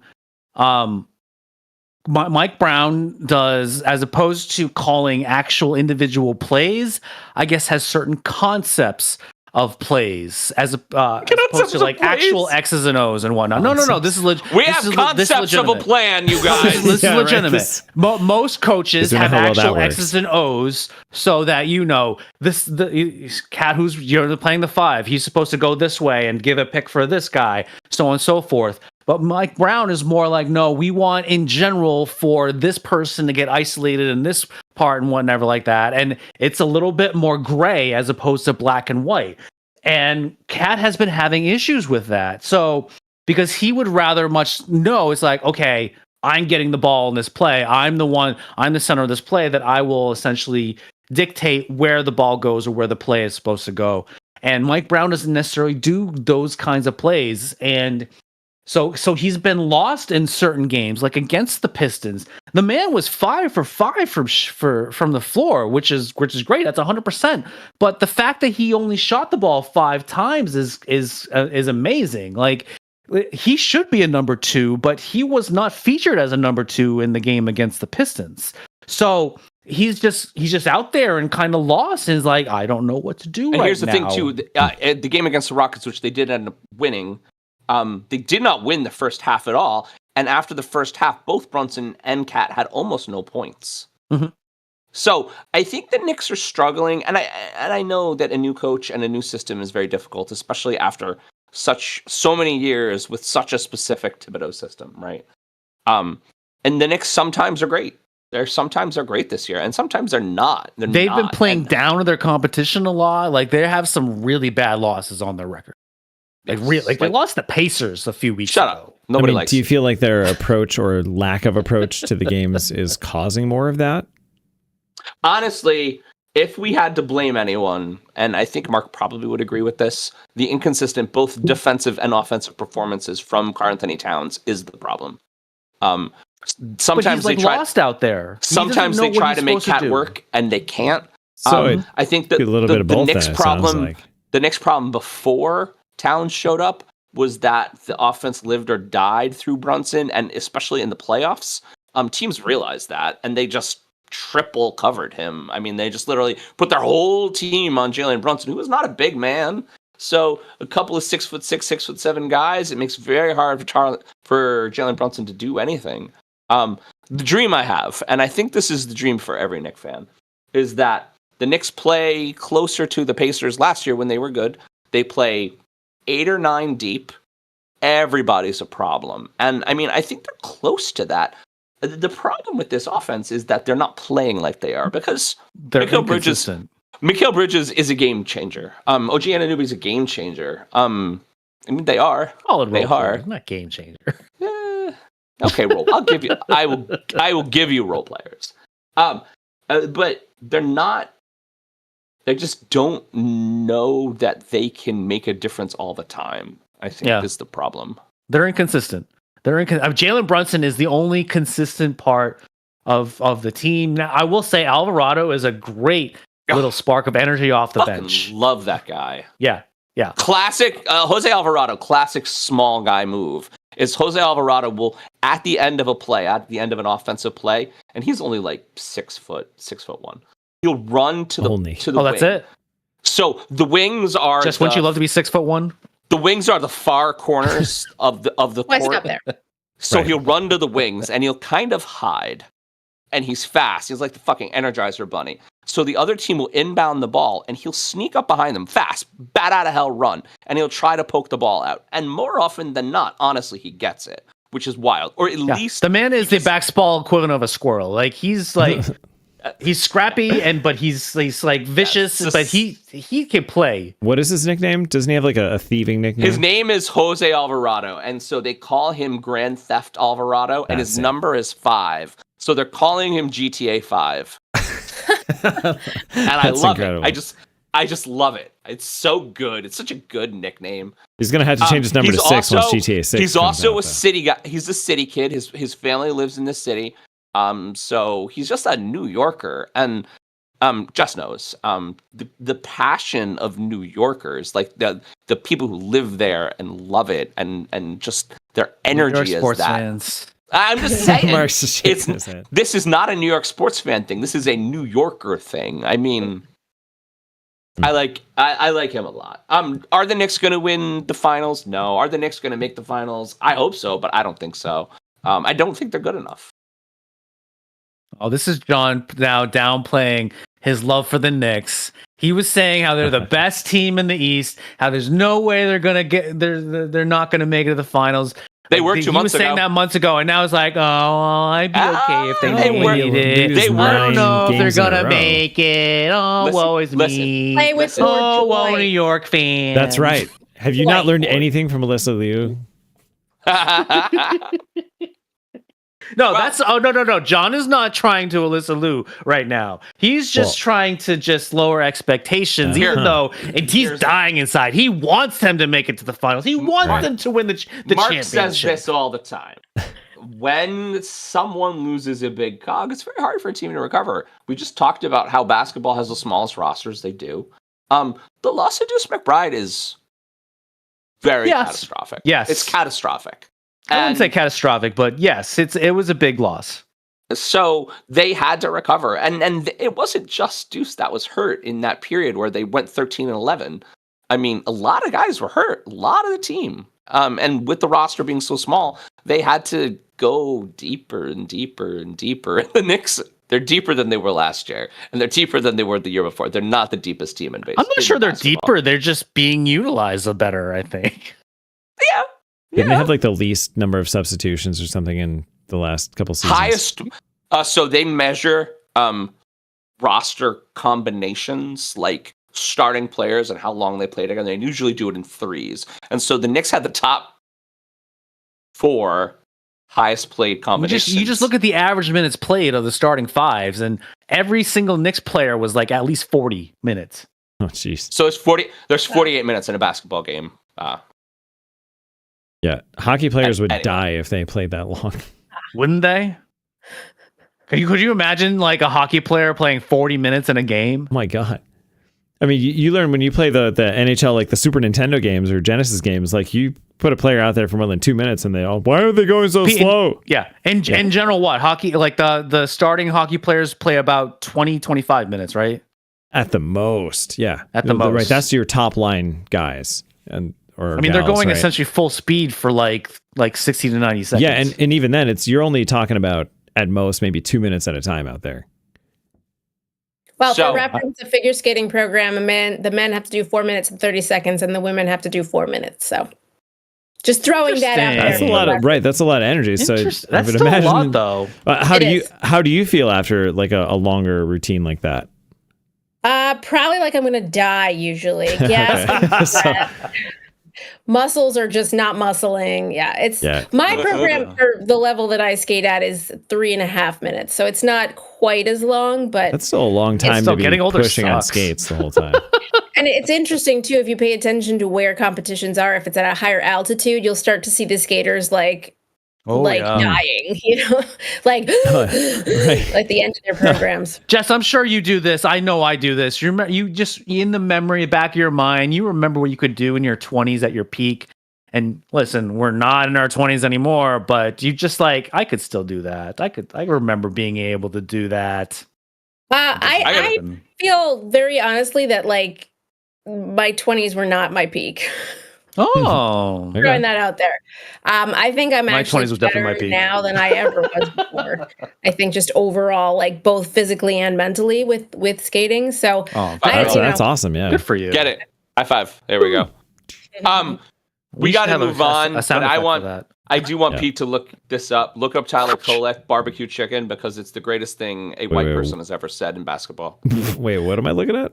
What? Tyler Kolek, who is a point guard on the New York Knicks right now.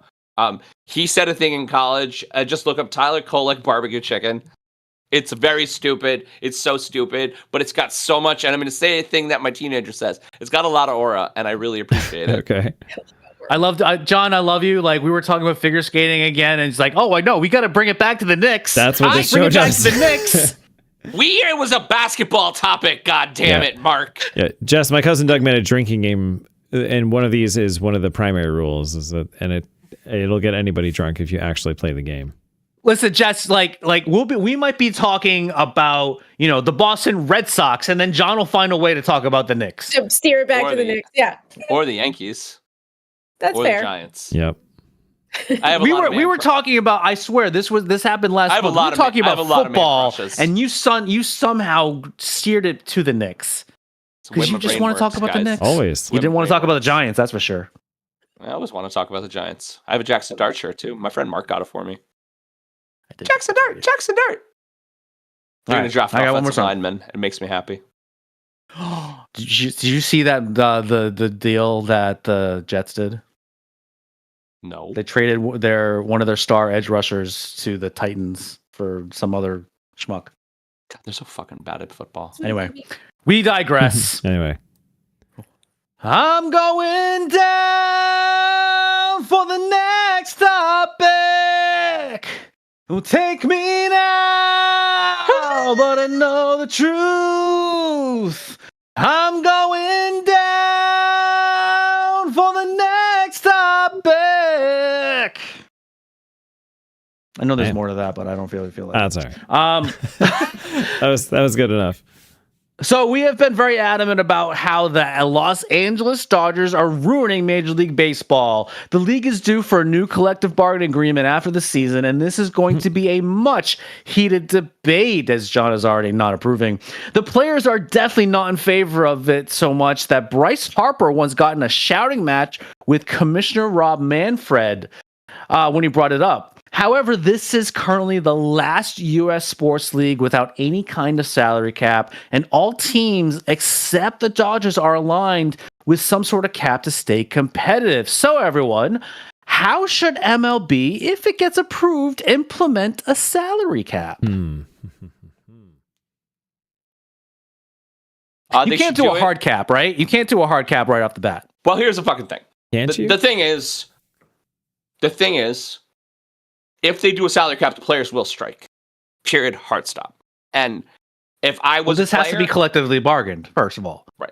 If I was a player and I was making, I don't know, $50 million because I'm a top player, and they say, fuck you, you can't have that anymore, I would bitch. I signed a contract for $50 million. It is in writing for the next 5 years. Well, they have to essentially grandfather the current rules, don't they?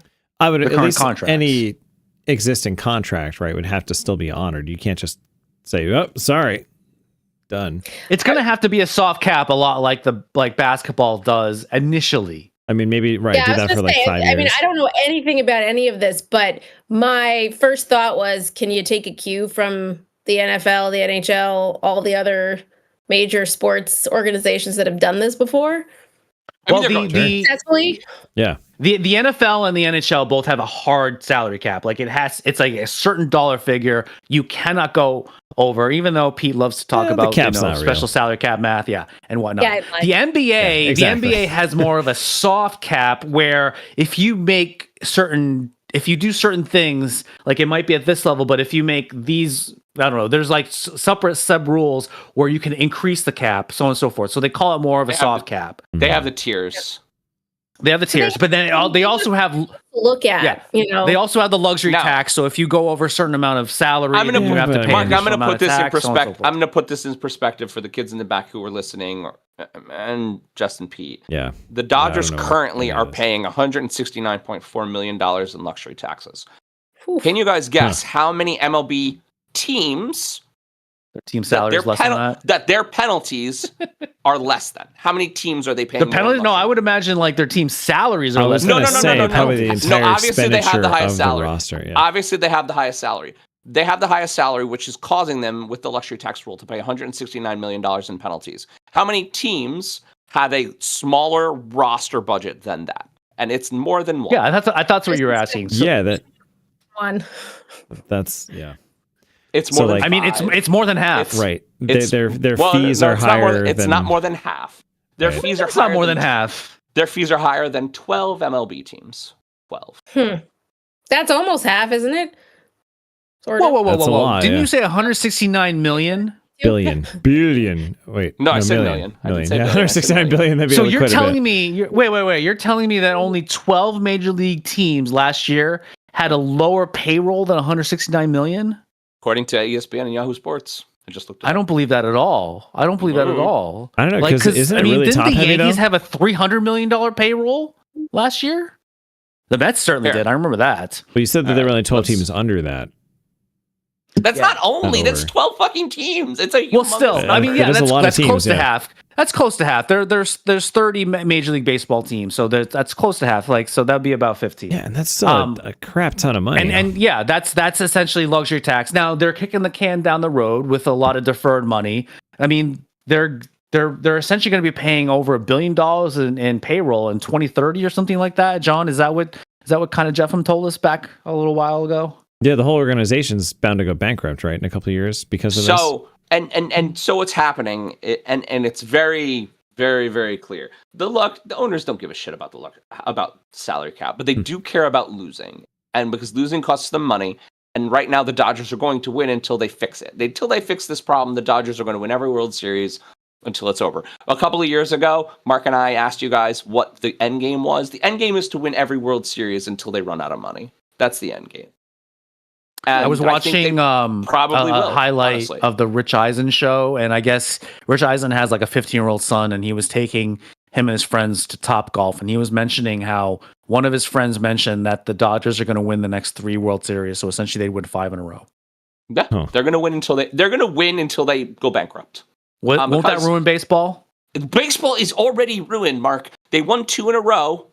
And they're going to win 3 in a row. And if they do the same thing next offseason... Yeah, John, we're still going to go see the Yankees and the Red Sox, aren't we? Well, here's the fucking thing. I can watch the American League and be very excited about the American League and don't give a shit once we get to the playoffs because we're not going to win. No one's going to win. I would literally, no one is going to win until this is fixed. And that's the problem. That's unfortunate. Mm-hmm. That's the problem. And yet in 4 years, when they have to pay $1 billion worth of payroll that they probably can't actually afford. What would you think? Does the team go belly up at that point? A team that isn't the Bills, have every top wide receiver, every top running back. So the top 3 wide receivers and running backs are on one team. Would you think they'd win?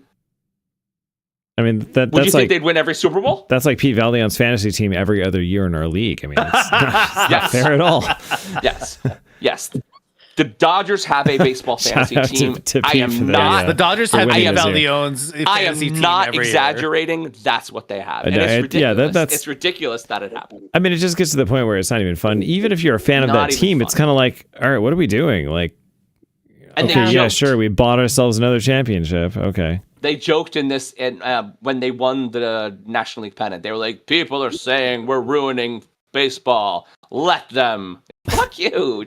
Don't say it. I mean, I think this is actually bigger than the Dodgers. I mean, keep in mind, listen, baseball is still one of the more popular sports, but keep in mind, it's also the only sport being played in the summer, really, that people can go to. However, like the financial model that they have is not sustainable. It's not sustainable. So you have to do something in order to maintain for the long term. So I don't think either side, well, I guess more the players, if the owners are talking more salary cap, you have to think long term. Because at the rate that things are going, baseball players are going to be paid $100 million a year in like 5 seasons at the current rate that the wages are going. Who can fucking afford that? Is it the baseball players' problem, though?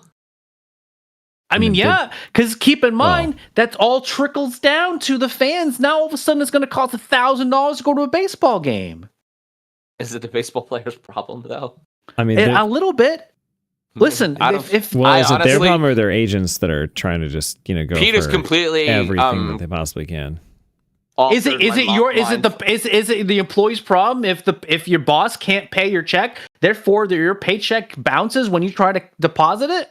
People still go. Yeah, of course it is. No, people still go. Just like people are going to go to the Bills Stadium for $1,000 a ticket next year. Just like we're going to go see a baseball $10,000 personal seat license to be able to have the permission to buy a ticket. Just like we're going to go see. People will find a way, and it's probably not going to be from good reasons. Americans are incredibly financially irresponsible. But we're getting more and more debt every day. People are going to find a way. So it is what it is. And all this time, Mark Jeff and I and Pete sometimes will go for $50 because Costco still loves us. Hey, Because we can for now. We can. We're gonna for get now. a new Costco soon. Yeah, I know. I'm excited. I wanted to have robots. Jess, do you want to have robots? Costco has Like robots. that you can Like- buy, or robots No, like that robots that help me shop, like carry my stuff, like maybe ones that I can talk to. Isn't that what like Instacart is essentially? Like they. No, I want an actual robot. I want to meet it. I want to talk to it. I want to name it Bob. And we're at time. Mark, do you know what time it is? Dude.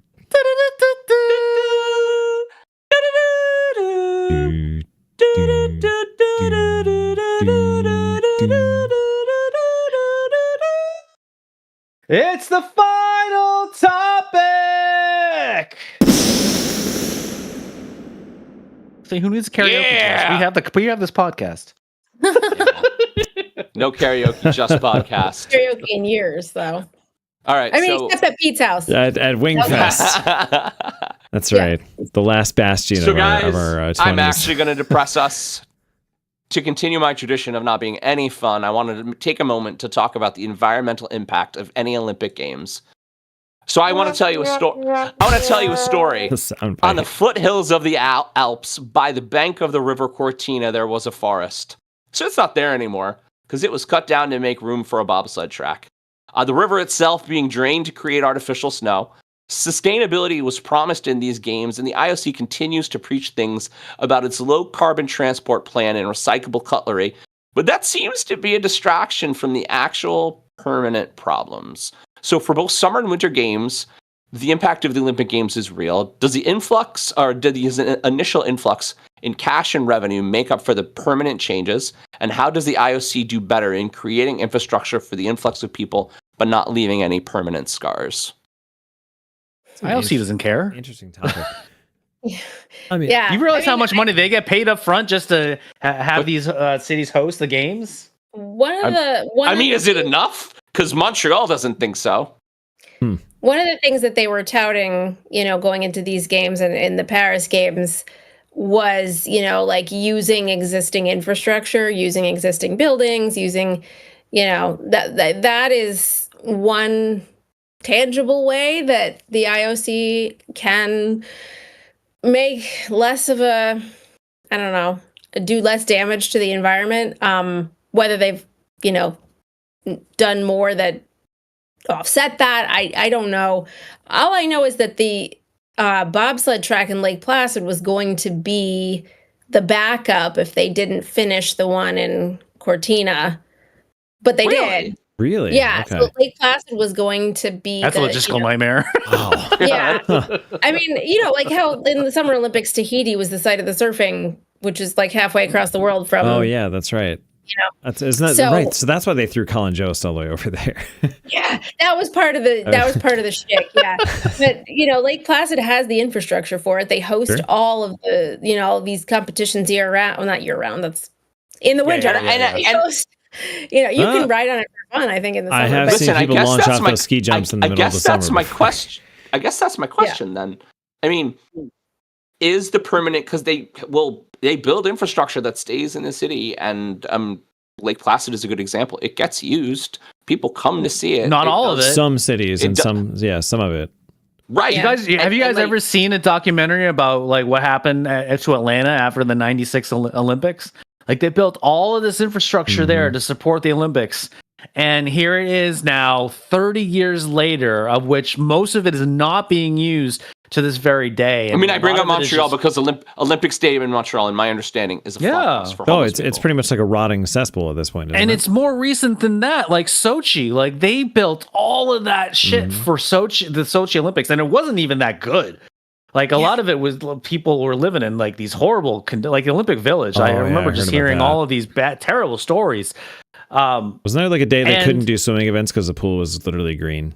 Well, that was Paris. Oh, that was Paris. Well, that was also the river. They're like, yeah, the river's fine. The Seine, they wanted to swim in the Seine, which was all full of poop. Yeah. Yeah, I think they have to be willing to like break from tradition for the Olympics to truly, be sustainable or to truly not make as big of an impact. I think they have to be willing to hold it in different places. I think they have to be willing to, use existing infrastructure more. There's plenty of skating rinks that cut the mustard for, the skating events for sure, even though ice rinks in and of themselves have sustainability issues. But that's another topic, a related topic. But there's a lot of things that they could probably do, but are hesitant to break with tradition on because the Olympics as a brand, we've come to expect it a certain way. Pete, do you have any insight as to why the ski mountains were so dangerous in this year's Olympics? Was it a infrastructure problem, or was it just a weather problem? Weather played a lot into it. This is the most variable conditions I've ever seen in an Alpine Olympics. Granted, I don't pay attention that much every Olympics, but I mean, was it one of the big air competitions? You couldn't even see the skiers through the snow with cameras. There was an interesting it'd be sheer ice one day, and all of a sudden it's like, but Lindsey Vonn almost lost her leg, legitimately. Yeah. There was an interesting thing on ESPN where they said that the Winter Olympics itself is not sustainable in like 30, 40 years because of all of the fake snow that now has to be made because of global warming. Well, yeah. Like there's very few places now that can really hold the Winter Olympics because of the rising average surface temperatures. I mean, I got to tell you, the fake snow, it's the way they atomize it to even make it snow in as warm of conditions that it is. It's way too. It feels different. If you ski, know when you're going over artificial snow or artificially made. Snow. Southern Rhode Island had no issues hosting the Winter Olympics. By the way, in the last couple weeks, we got hit with 3 feet of snow. So here too. I'm going to Whiteface tomorrow. It's supposedly incredible over there right now. Well, didn't we just have that snowstorm like a couple weeks ago where like everybody went to Gore or something like when it was snowing because it was just so good. I've had magical times at Gore when it snowed like 4 feet the night before. Yeah. I think there's so many facilities that exist around the world today that are perfectly capable of hosting. Yeah. Yep. Well, let's ask you a different question. We just have to let go of that, like everybody has to be in the same place kind of, because the world is so connected now, so much more connected now than it used to be. Just this podcast happening is evidence of that, right? Like we are basically this couldn't happen 10 years ago. Yeah. So like maybe that's where we have to head, but sure. I'm not on the IOC and I don't make those decisions. So one final question, and because we are at time, do we reach a point where cities are going to stop being, they're not going to want to host? City. I mean, you could always have like a main stadium, I guess. You give the IOC enough money, they'll give you the Olympics. Yeah. But is it going to be worthwhile for, especially, I mean, I've never heard of Milan Cortina. Is it going to be worthwhile for a small city in northern Italy to decide? Not. I would like you guys to come here. Hosted the Olympics before in 1956, so that's not the first time they've hosted the Olympics. Really? Mm-hmm. And what's good? I love that, Jess. I love that you're here. That's a hell of a fact. I did not know that either. Yeah.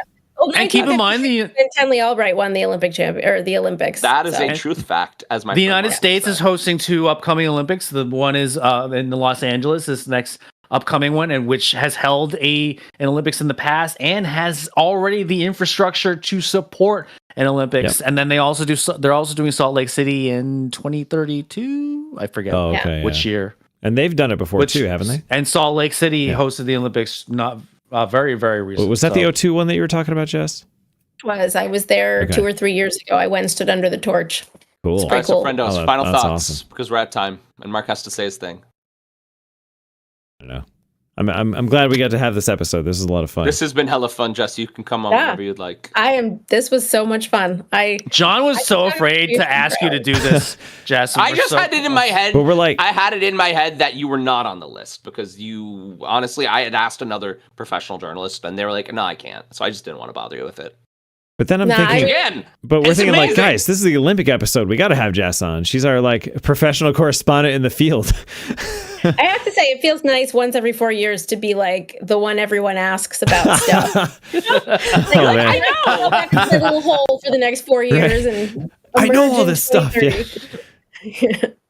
Love it. So that has been our topics. We will be back next week with our friend Lizzie Mahan. In the meantime, you can catch up on our old episodes on our YouTube channel with the handle @IfTheseBallsPod. And don't forget to subscribe to us by tickling that little bell. Tickle. We would like to thank our guests for joining us this week. Thank you, Jess. Thanks, Jess. Thank Thank you you. for having me.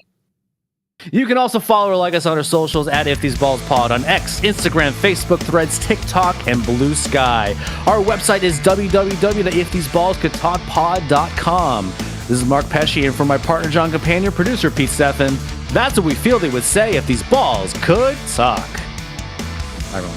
Good night, everyone. Night, everybody. Yay! Thanks, guys. That was really fun.